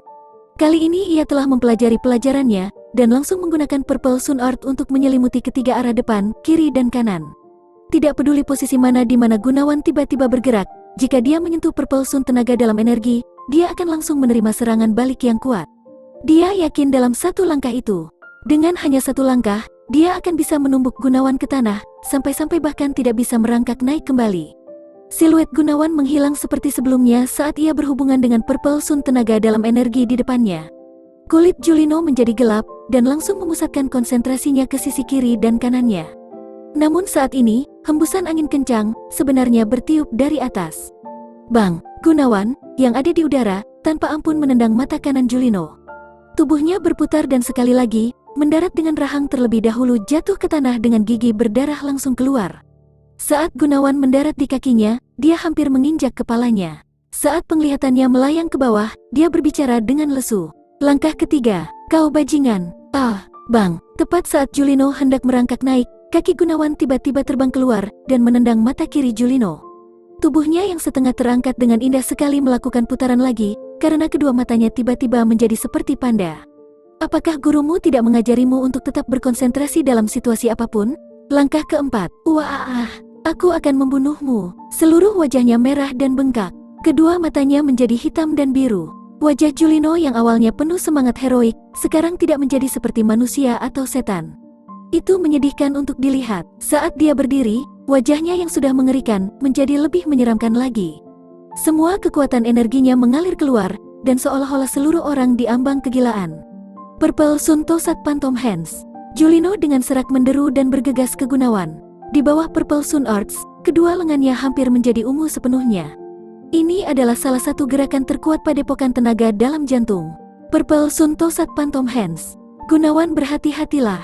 Sikong Amarto langsung berdiri saat dia berteriak kaget. Lengan Julino berayun cepat dan meluncurkan cahaya terang yang tak terhitung jumlahnya yang terbungkus liar ke arah Gunawan. Gunawan tidak mundur atau mengelak. Matanya menyipit dan tangan kanannya melebar melalui garis ungu dan menghancurkan tempat di atas siku Julino dengan jumlah kekuatan yang tepat. Purple Sun Art dari padepokan tenaga dalam jantung ini menggunakan 3 gerakan Purple Sun, Light Strike, dan Sun Brake untuk mengkonsolidasikan energi dengan menggunakan gerakan Purple Sun sebagai inti. Jika gerakan Purple Sun terguncang, gerakan Purple Sun akan segera hancur, dan semua kekuatan energi di sekujur tubuh akan berantakan. Pada saat bersamaan ketika Purple Sun Art diaktifkan, posisi 2 inci di atas dadanya yang terhubung dengan gerakan Purple Sun akan membanjiri semua kekuatan energi yang protektif ke dalam gerakan Purple Sun. Tempat itu kemudian bisa dianggap sama sekali tak berdaya. Inilah yang Rumini informasikan kepadanya beberapa saat yang lalu. Tempat yang dihajar Gunawan tepat di gerakan Purple Sun. Segera, seluruh lengan Julino lumpuh. Semua energi ungu seketika menghilang saat kekuatan energi di sekujur tubuhnya menjadi keadaan kacau, membuat tubuh Julino membeku untuk waktu yang singkat. Dan pada saat yang tepat ini, Gunawan melangkah maju dan dengan keras menghancurkan siku ke lokasi sedikit di atas bagian tengah dadanya. Krek, tulang dada Julino langsung hancur. Seluruh tubuhnya melayang ke udara seperti daun mati di angin. Saat dia terbang mundur, dia dengan keras memuntahkan sebuah panah berdarah keluar dari mulutnya. Setelah itu, dia jatuh ke tanah seperti kantung pasir. Seluruh tubuhnya tersentak 2 kali dan tidak mampu bangkit kembali. Langkah kelima, hehe, saudara Julino dari padepokan tenaga dalam jantung ini sangat memperhatikan kata-katanya. Dia sebelumnya mengatakan bahwa dia akan membiarkanku menang setelah melakukan 5 gerakan dan benar-benar butuh 5 gerakan bagiku untuk menang. Tidak lebih dan tidak kurang. Janji saudara Julino benar-benar mengagumkan. Kau. Julino mengulurkan tangannya dan menunjuk Gunawan saat seluruh tubuhnya bergetar. Tapi setelah hanya mengucapkan satu kata, kau, matanya berguling ke belakang sampai hanya mata putih yang bisa dilihat. Kepalanya miring dan dia langsung pingsan. Tidak ada yang tahu apakah dia pingsan karena cedera atau karena amarah. Julino, murid-murid Padepokan Tenaga Dalam Jantung sangat terkejut. 2 orang buru-buru melangkah untuk mengambil tubuh Julino yang jatuh ke tanah dan dengan berurutan memberinya 3 pil obat ke dalam mulutnya. Salah satu dari mereka mendongak, melotot pada Gunawan dan dengan marah berbicara. Selama pertukaran petunjuk ini di antara usia yang sama, kau benar-benar bertindak dengan kejam seperti ini. Jika ada sesuatu yang terjadi pada Julino, Padepokan Tenaga Dalam Jantung pasti tidak akan membiarkanmu pergi. Petik 2. Oh, aku tidak mengerti apa yang kau katakan. Gunawan membalas dengan ejekan. Ya, kami bertukar petunjuk, tapi pedang tanpa mata dan tinju sulit dikendalikan. Sementara bertukar petunjuk, bahkan ada kesempatan di mana kehidupan lenyap karena sulit menahan diri selama pertukaran. Adalah normal untuk menerima sedikit luka. Bagaimana aku bisa tahu bahwa murid Padepokan Tenaga Dalam Jantung serapuh ini? Tulang pecah dan batuk darah hanya dari 5 gerakan. Mengapa kau tidak menyalahkan muridmu yang tidak berguna, daripada mencoba mengkritik diriku? Kata-kata sombong yang awalnya dikatakan Julino setelah menimbulkan luka pada Caesar dan Ningbima sebelumnya, Gunawan mengirim mereka kembali dari kata demi kata. Dan bukan hanya itu kata-katanya saja yang dikembalikan, tapi itu malah menjadi tamparan hebat di wajahnya. Kata-kata Gunawan membuat hati para murid Institut Boyolali merasa segar kembali. Luka Caesar sudah stabil saat dia menegakkan punggungnya, mengepalkan tinjunya erat-erat dan melihat pemandangan Julino yang menyedihkan yang pingsan di lantai. Tidak pernah dalam hidupnya ia memiliki banyak kemarahan. Dia merasa sangat bersyukur dengan Gunawan karena dia tahu kalau bukan karena Gunawan, dia tidak akan pernah dalam masa ini memiliki kesempatan untuk melunasi hutang ini kepada Julino. Apalagi membayarnya kembali beberapa kali lipat. 5 gerakan untuk menang. 2 yang pertama ada 2 tamparan di wajah, 2 yang kedua adalah sepasang mata panda, dan yang terakhir adalah pukulan langsung. Bagaimana ini pertukaran petunjuk? Ini adalah penghinaan yang sebanding dengan dikuliti hidup-hidup. Saat mengutuk, orang tidak boleh menunjukkan kekurangan, dan saat menyerang, seseorang seharusnya tidak menyerang wajah.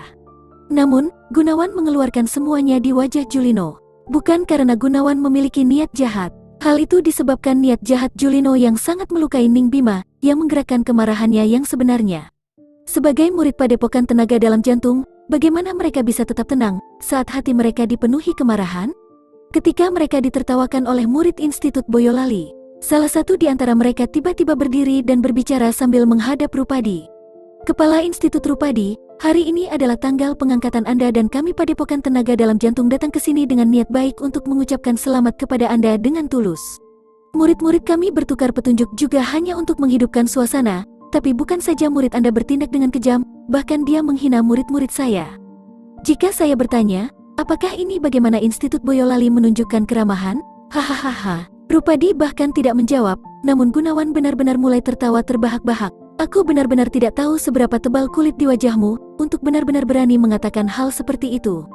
Murid Padepokan Tenaga Dalam Jantung, Julino secara serius melukai 2 dari para murid Institut Boyolali kami berturut-turut. Kau pasti buta karena tidak pernah melihatnya jahat melukai mereka dengan sengaja. Selanjutnya, dia bahkan mengejek dan mencemooh Institut Boyolali kami, tapi tidak ada orang dari Padepokan yang menghentikannya dan malah tertawa dan mencemooh. Jadi, apakah ini ketulusan yang dibicarakan oleh Padepokan Tenaga Dalam Jantung? Lelucon yang sangat buruk. Rupadi bermaksud untuk berdiri, tapi setelah mendengar jawaban Gunawan, dia duduk kembali sambil tersenyum. Dia duduk tak bergerak seperti gunung, tapi diam-diam terkejut. Anak ini, kau, orang dari Padepokan Tenaga Dalam Jantung tidak akan pernah mengira bahwa seorang murid muda dari Institut Boyolali benar-benar berani menunjuk hidungnya dan menghukumnya. Selain itu, setiap kalimat menghantam titik vital dan meninggalkannya tanpa sanggahan.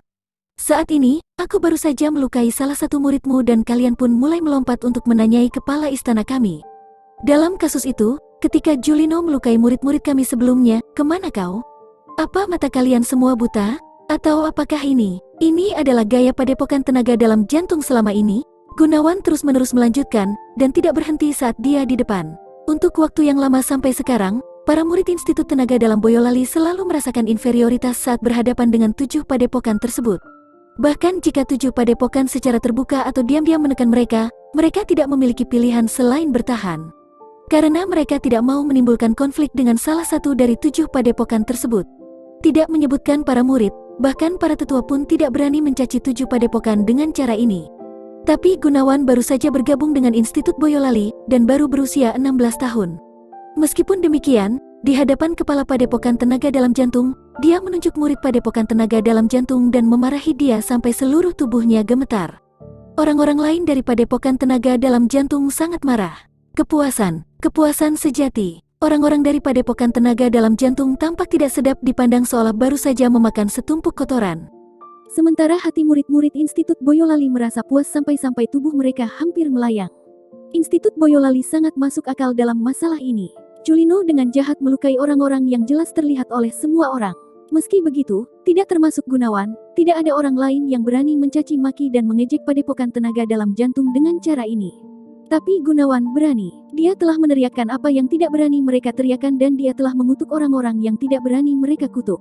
Ah, anak sapi yang baru lahir yang tidak takut pada harimau, kata pria paruh baya dari cabang Padepokan Sin.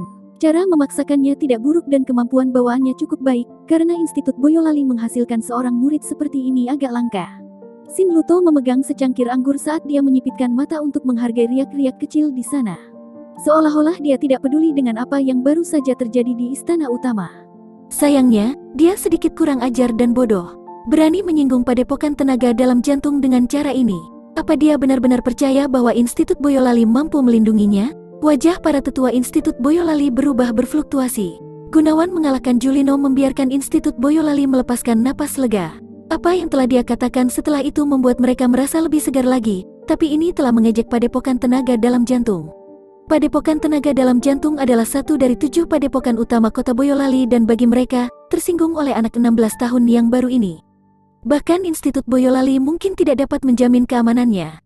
Tatapan Padepokan Tenaga Dalam Jantung yang memandang Gunawan menjadi serius, namun Gunawan tampak seolah tidak menyadari hal ini. Dia sedikit membalikkan tubuhnya, melihat semua orang yang hadir, dan dengan bangga menyatakan, Institut Boyolali kami ditunjuk oleh keluarga kerajaan, tapi tentu saja tidak dapat dibandingkan dengan sumber daya dan warisan padepokan kalian yang telah lama.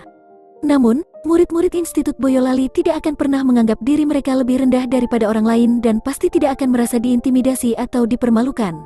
Yang dipermalukan, pada gilirannya akan dipermalukan. Julino yang sangat dalam untuk menyakiti senior dan junior di depan mataku, sebagai murid Institut Boyolali, tidak ada alasan bagiku untuk memperlakukannya dengan sopan. Jika tidak, bukankah kota Boyolali akan mengolok-olok murid-murid Institut Boyolali sebagai pengecut yang hanya bisa tunduk, bahkan setelah diintimidasi dan dipermalukan? Jika kalian tidak puas dan tidak mampu menerima ini, kalian bisa datang dan memberiku beberapa petunjuk. Aku pernah mendengar ada cukup banyak talenta di 7 padepokan utama kota Boyolali. Karena aku hanyalah murid biasa dari Institut Boyolali, aku sangat ingin tahu. Berapa banyak orang yang kalian butuhkan untuk membuatku turun dari sini? Kata-kata ini dengan keras mengaduk ungkapan semua orang di istana utama. Jika bagian sebelumnya dari pernyataan ini adalah pidato yang berapi-api, maka kalimat terakhir adalah kesombongan yang lengkap. Kesombongan yang lengkap sampai yang ekstrim.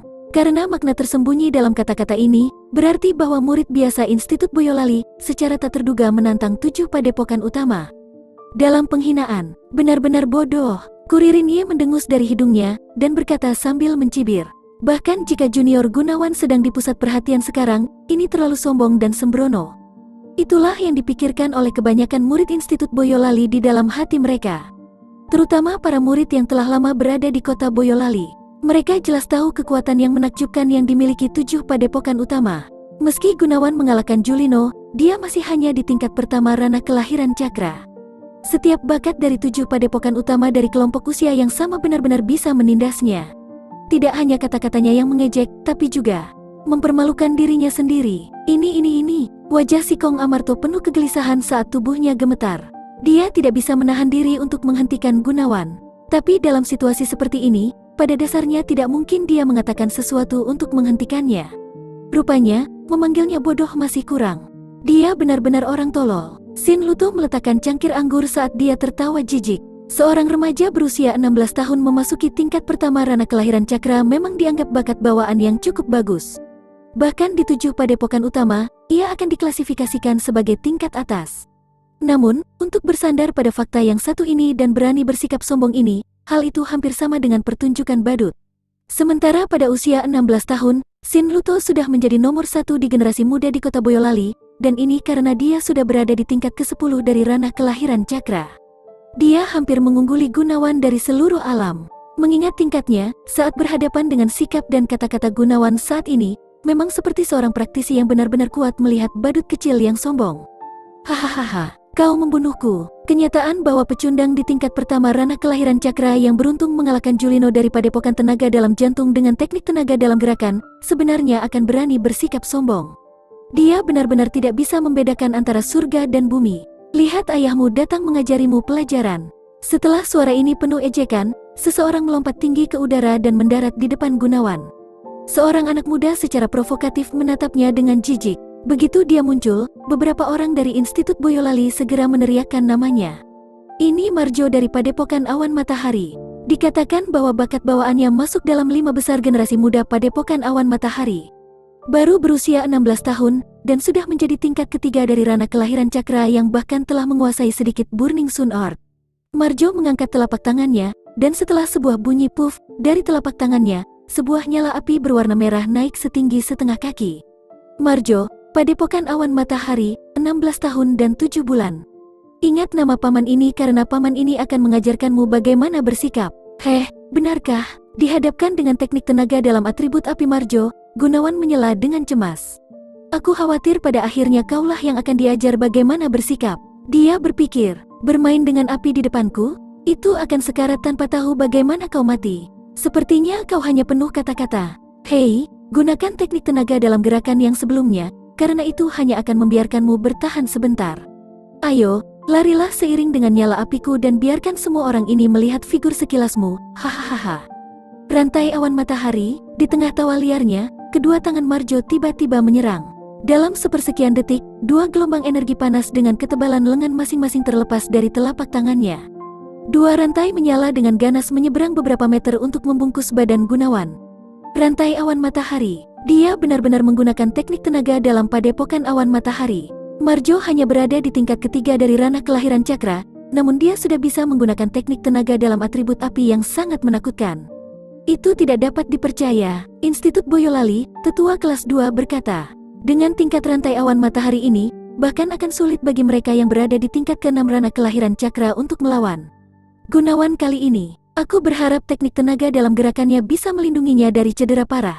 Tetua yang lain sambil menghela nafas. Menggunakan rantai awan matahari untuk menghadapi anak yang sombong di tingkat pertama ranah kelahiran cakra. Itu sama berlebihannya dengan membunuh seekor ayam dengan pisau daging yang dimaksudkan untuk sapi jantan.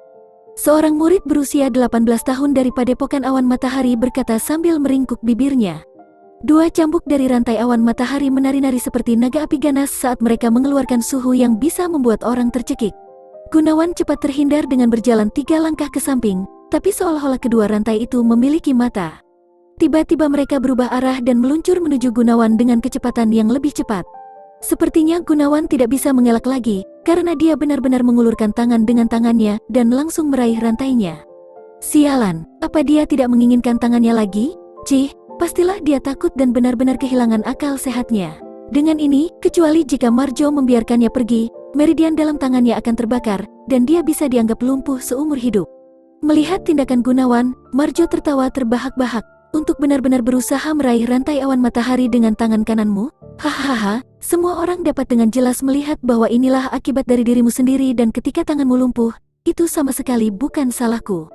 Banyak dari pihak Institut Boyolali berteriak kaget, tapi dalam sekejap singkat ini, tidak mungkin ada yang bereaksi, karena tangan Gunawan telah mencengkeram erat kedua rantai awan matahari itu. Semua orang dari Institut Boyolali secara kolektif menahan napas mereka, dan beberapa murid perempuan sudah menutup mata mereka, tidak tahan untuk melihat apa yang akan terjadi. Namun, tidak ada suara terbakar. Telapak tangan Gunawan juga tidak mengeluarkan asap, dan juga telapak tangannya terbakar.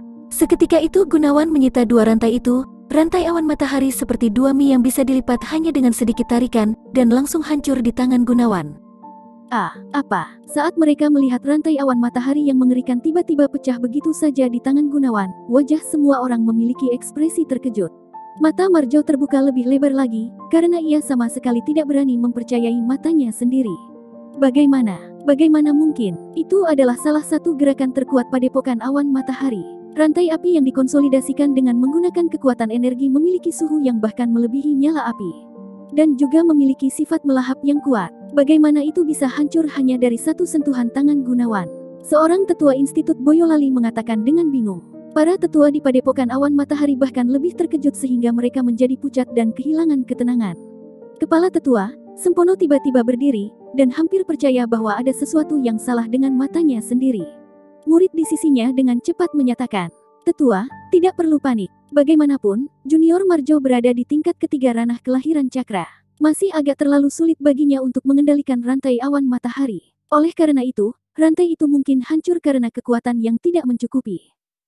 Dengan sengaja memamerkan sementara bahkan tidak memiliki kekuatan energi yang cukup. Seolah-olah dia meminta dicemooh.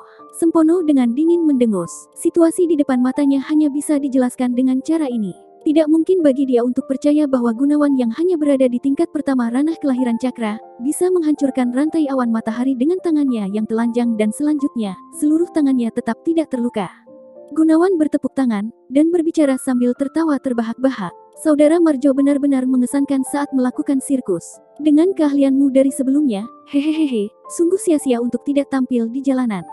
Ini tidak mungkin. Hati Marjo dipenuhi cemas. Yang lain tidak tahu, tapi dia mengerti dengan jelas bahwa rantai awan matahari yang sebelumnya dilepaskan dan dieksekusi dengan sangat sempurna, seharusnya benar-benar cukup untuk membakar telapak tangan Gunawan menjadi hangus, segera setelah kontak dengan tangannya.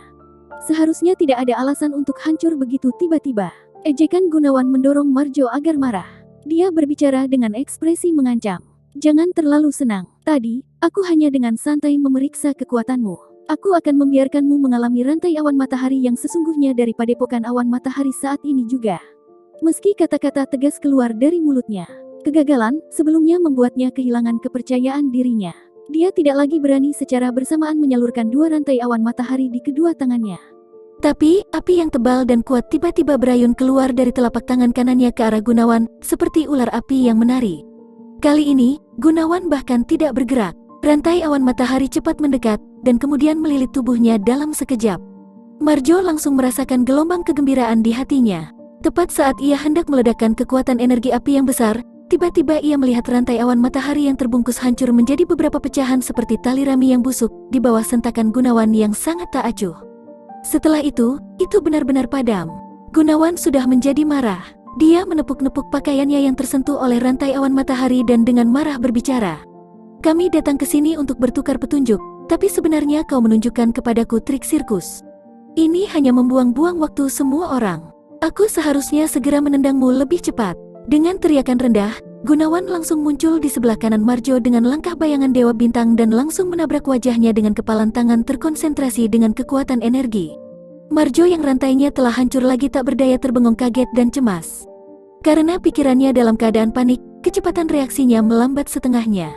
Dia tidak punya cukup waktu untuk melawan atau menghalangi dan hanya bisa buru-buru mundur ke belakang. Namun, ia masih terpukul kuat di tengah dadanya oleh kepalan tangan Gunawan. Energi pelindung tenaga dalam Marjo goyah.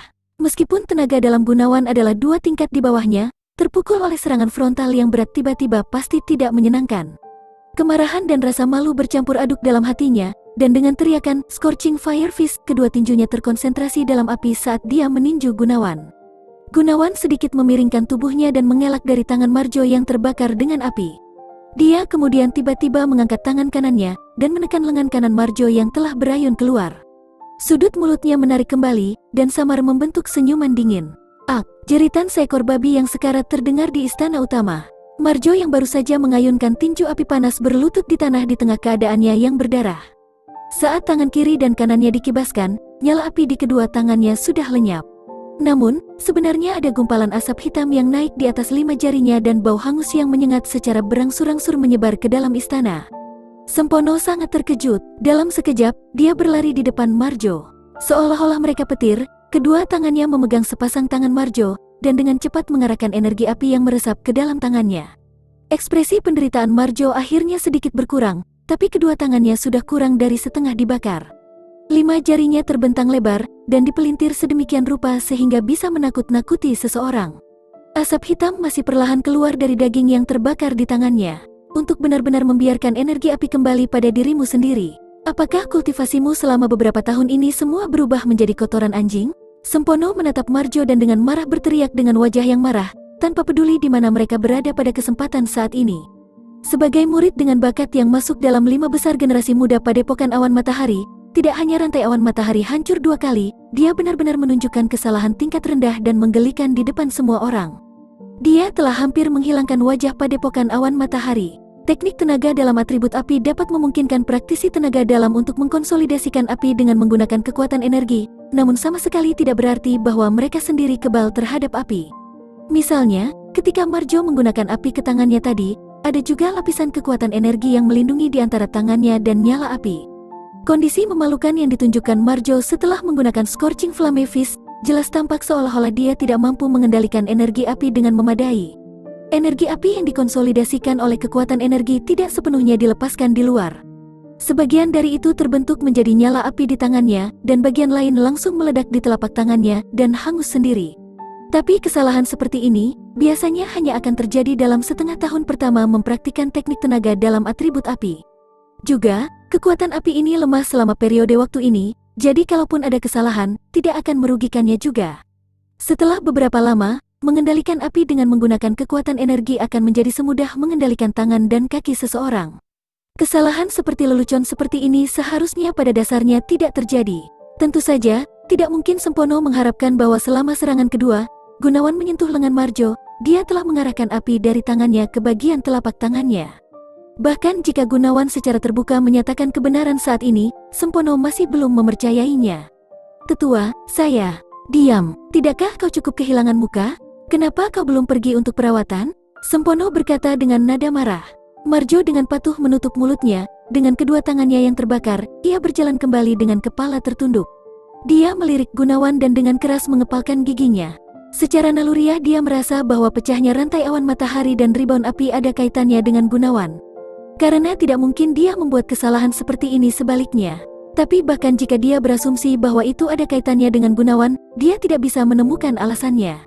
Gunawan hanya berada di tingkat pertama ranah kelahiran cakra, bagaimana mungkin dia bisa menghancurkan rantai awan matahari hanya dengan tangan kosong? Dan bahkan lebih mustahil baginya untuk menyebabkan rebound dari api. Anak nakal ini, keberuntungannya tidak terlalu buruk. Dia benar-benar bertemu dengan orang idiot. Kupikir dia sudah membayar harga untuk kesombongannya dari sebelumnya. Seorang pria parubaya di Padepokan Shin mendengus. Dia tidak akan bisa melewati orang berikutnya. Shin Luto dengan tidak sabar tersenyum. Tetua dan murid-murid Institut Boyolali juga telah mengeluarkan napas lega. Mereka mengira Gunawan pasti menderita kekalahan yang menyedihkan dan bahkan mungkin diliputi luka bakar. Mereka tidak berharap bahwa lawan akan membuat kesalahan tingkat rendah saat menggunakan teknik tenaga dalam padepokannya yang sebaliknya menjadikannya kemenangan Gunawan. Seperti ini, Gunawan dengan tenaga dalam pada tingkat pertama ranah kelahiran cakra sekarang telah secara berturut-turut mengalahkan lawan di tingkat kedua ranah kelahiran cakra dan satu lagi di tingkat ketiga ranah kelahiran cakra. Ini jelas merupakan prestasi mengesankan yang bisa dibanggakan oleh Boyolali. Gunawan menyilangkan lengannya di depan dadanya. Wajahnya, yang merembes dengan sedikit aura yang belum matang, saat ini memiliki kebanggaan tertulis di atasnya. Itu sudah yang kedua, siapa yang ketiga? Nada sombong ini menghasut gelombang penyesalan dari murid 7 Padepokan. Orang tolol ini yang tidak tahu tentang perbedaan antara langit dan bumi, dan berpikir terlalu tinggi terhadap kemampuannya sendiri. Tidak bisakah dia melihat bahwa kemenangan sebelumnya hanya karena kesalahan tingkat rendah Marjo yang melukai dirinya sendiri? Sama seperti sosok Gunawan yang mendarat, langsung ke depannya, murid yang tampaknya termuda berdiri dari kursi Institut Badai. Furambi, dari Institut Badai, 16 tahun.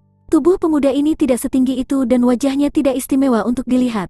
Dia juga baru berusia 16 tahun dan tentu saja, dia juga memiliki aura tinggi yang secara alami berasal dari banyak orang yang tak terhitung jumlahnya saat berusia 16 tahun.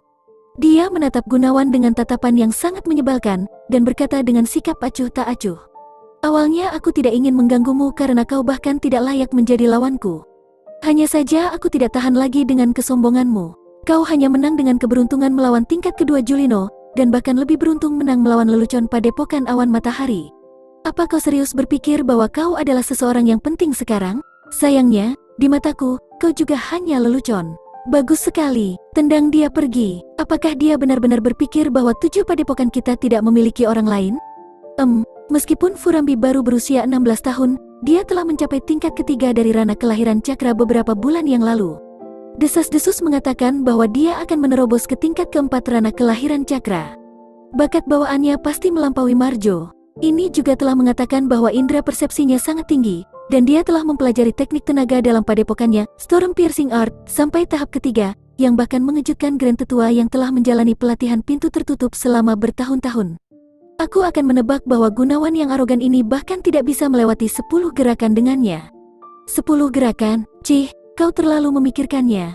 5 gerakan maksimal, dan dia akan ditendang. Pidato sarkastis Furambi sangat mengganggu telinga. Namun Gunawan sama sekali tidak marah, dan membalasnya dengan tatapan dan nada yang lebih sarkastik. Siapa yang akan menjadi lelucon sebenarnya pada akhirnya, kau akan segera tahu. Furambi menyeringai. Jika aku tidak bisa membuatmu berguling dari panggung dalam 10 langkah, namaku tidak akan menjadi Furambi lagi. Saat dia berbicara, Furambi benar-benar membuka matanya yang nyaris menyipit tiba-tiba. Pakaian di sekujur tubuhnya mulai bergetar seolah-olah ditiup angin kencang. Dan di sekeliling tubuhnya, memang ada angin puyuh berputar yang kuat. Furambi mengangkat pandangannya, dan dengan nada menghina berkata, Gunawan bodoh, ingatlah ini dengan baik. Teknik tenaga dalam yang akan membuatmu berguling dari panggung, adalah Storm of Nine Forms. Saat suaranya jatuh, tubuh Furambi dengan keras menancapkannya ke arah Gunawan seperti badai yang melolong. Selama gerakannya yang sangat cepat, tubuhnya juga terus bergeser arah. Kadang ke kiri dan kadang ke kanan. Seiring kecepatan gerakannya semakin meningkat, sebagian besar bayangan yang tidak dapat dikenali muncul di hadapan mata Gunawan, bersama dengan banyak lingkaran angin puyuh yang mengerikan. Perubahan pertama, First Wind Form. Dengan teriakan keras, 4 helai energi tajam yang tajam bersamaan terbang ke arah Gunawan seperti 4 hembusan angin kencang. Saat Gunawan merajut alisnya, siluetnya melintas cepat dan menghindar dari ketiganya. Namun, dia tidak bisa menghindari yang keempat. Kekuatan energinya dengan cepat berkembang dengan baik dan membangun kekuatan energi di depan tubuhnya dengan kekuatan penuh. Bang! Saat Gunawan mengambil 3 langkah berturut-turut ke belakang, darahnya bergejolak di tengah dadanya. Langsung bertahan melawan kekuatan energi dari tingkat ketiga ranah kelahiran cakra dengan kekuatan energi dari tingkat pertama ranah kelahiran cakra, seperti yang diharapkan, agak terlalu mengada-ada. Suatu saat masih bisa dilakukan, tapi jika dia dipukul lagi, dia pasti akan dirugikan. Perubahan kedua, Wind Shadow Form. Angin puyuh meniup lebih ganas lagi, dan telinga Gunawan yang terisi penuh dengan deru angin. Kecepatan Furambi juga meningkat sampai batasnya. Lingkungan Gunawan sepenuhnya dipenuhi bayangan Furambi. Pada saat ini, siluet bergegas ke punggungnya seperti badai yang dahsyat. Dan untuk Gunawan, dia juga berbalik pada waktu yang hampir bersamaan. Kecepatan reaksi Gunawan benar-benar tidak sesuai harapan Furambi. Namun, dia sedikit terkejut, karena dia percaya bahwa bahkan jika Gunawan berhasil bereaksi, tidak mungkin dia bisa menghindari serangan dengan kecepatan maksimalnya. Pukulan beratnya dengan keras menabrak leher Gunawan.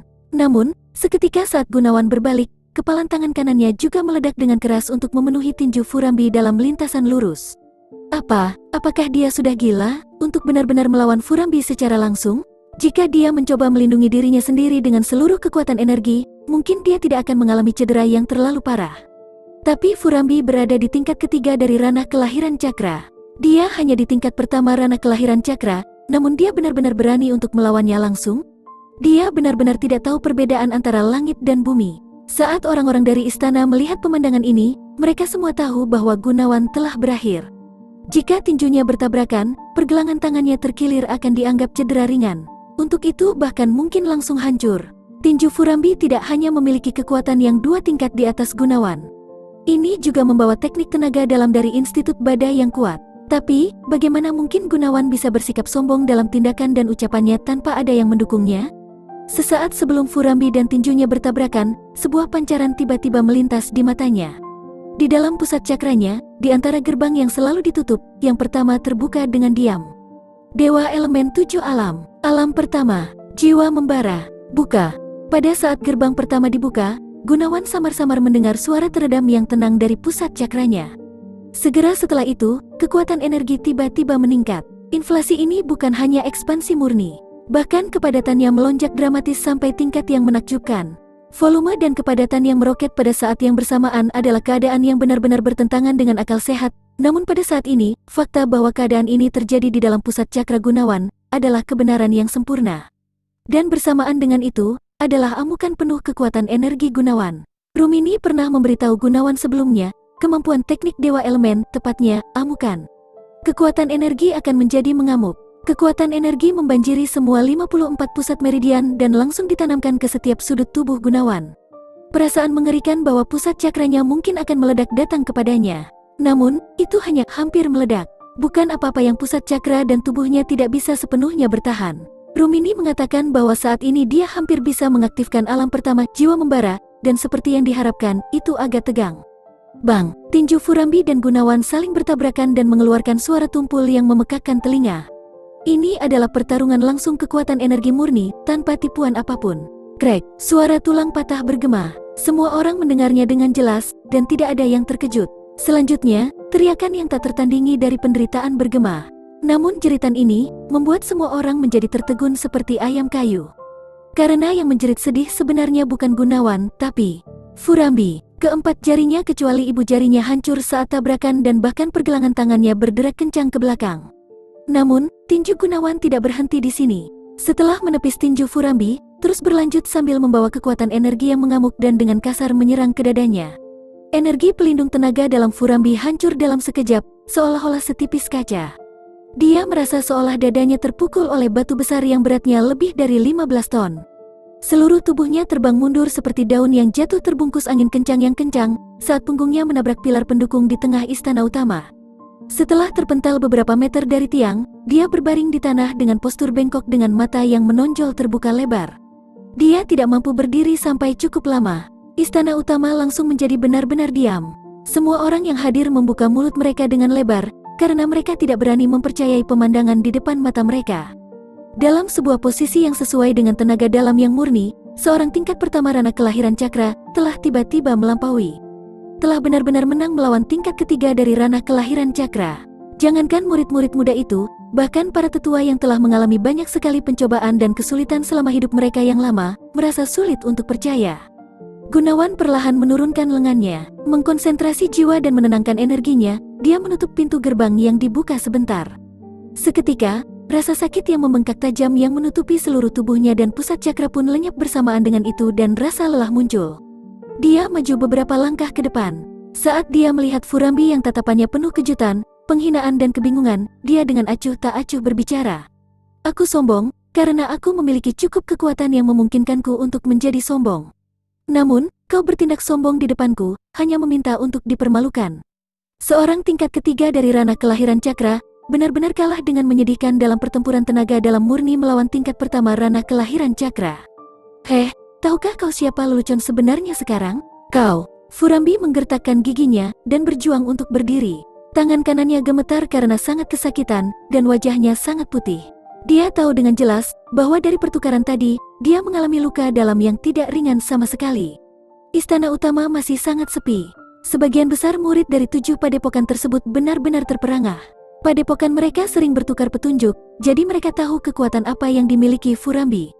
Terutama Storm of Nine Forms-nya, yang cukup bahkan memaksa lawan 2 tingkat di atasnya untuk menjadi bingung. Namun, dia hanya menggunakan Storm of Nine Forms-nya untuk bentuk keduanya, dan telah benar-benar menabrak kondisi babak belur dengan tinju Gunawan. Gunawan, kau, apa kau pikir benar-benar telah mengalahkanku? Furambi menjadi sangat marah karena malu saat tangan kirinya mengepal erat. Sebelumnya, aku hanya ceroboh dan menahan diri. Atau, hanya dengan tingkat pertama dari Rana Kelahiran Cakra, bagaimana mungkin kau menang melawanku? Setelah selesai berbicara, dia sudah mengangkat tangan kirinya dan mengaktifkan kembali teknik tenaga dalam dan lingkaran angin puyuh meniup di sekitar tubuhnya. Namun, ada yang bisa dengan jelas melihat bahwa angin puyuh saat ini hampir setengah sekuat sebelumnya. Ternyata dia menderita luka berat.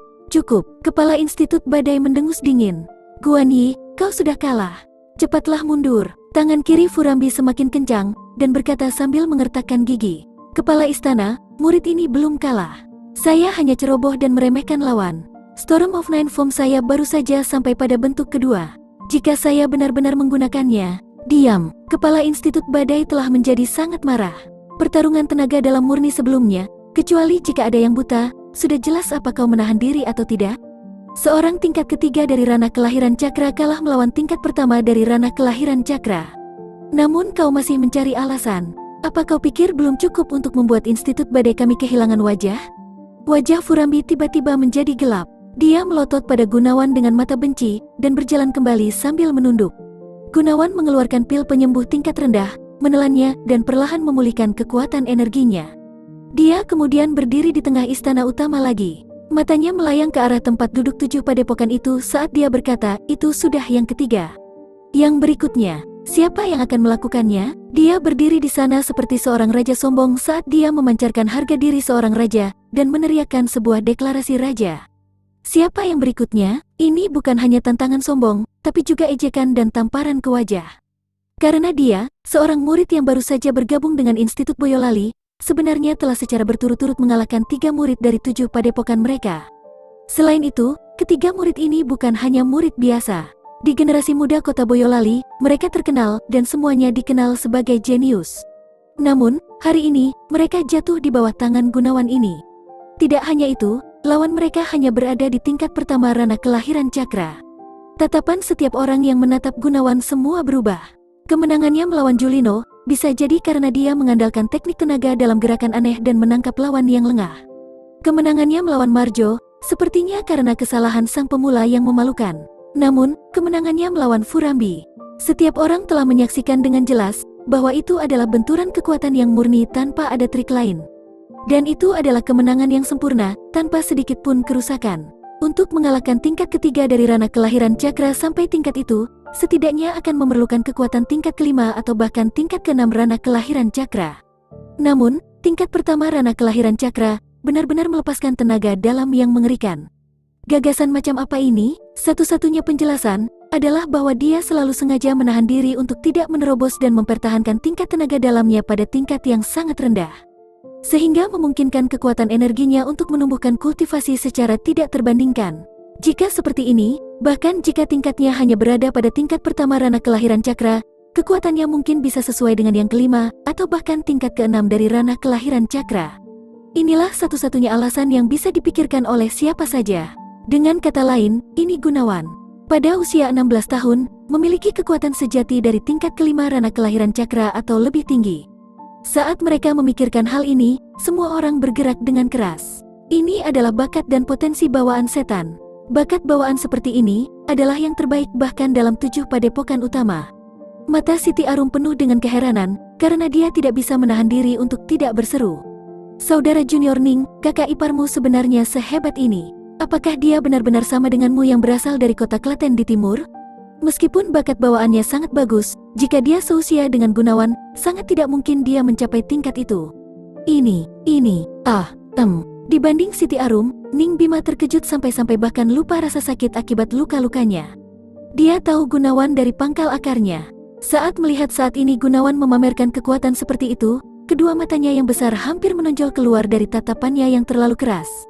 Dia tidak tahu berapa kali dia sudah meneriakkan di dalam hatinya, kakak ipar sebenarnya menakjubkan. Kakak iparku sebenarnya luar biasa. Kakak ipar sebenarnya luar biasa. Para tetua Institut Boyolali, yang memiliki hati mereka khawatir, yang khawatir dengan berbagai cara, sekarang tersenyum dengan sukacita satu demi satu, saat mata mereka berkilauan dengan cahaya aneh. Menang melawan Furambi, apa yang ditunjukkan Gunawan jelas merupakan tenaga dalam, tanpa trik apapun yang terlibat. Dia secara berturut-turut mengalahkan 3 murid jenius yang terkenal di seantero kota, mengempiskan kebanggaan 7 padepokan tersebut dan membuat Institut Boyolali berdiri dengan bangga. Poin yang paling penting adalah bahwa saat ini, seorang murid berbakat dengan kekuatan kuat benar-benar muncul dari Institut Boyolali. Dengan kekuatan dan potensi Gunawan saat ini yang dia tunjukkan, dia bahkan bisa mencapai ranah kekuatan langit di masa depan. Jika hari itu benar-benar terjadi, maka pada saat itu, keseluruhan Institut Boyolali akan bersenang-senang karena kemuliaannya. Tetua Sikong, apa dia benar-benar murid baru Departemen Tenaga Dalam kita? Tanya dua tetua yang duduk di samping Sikong Amarto, hampir pada saat bersamaan.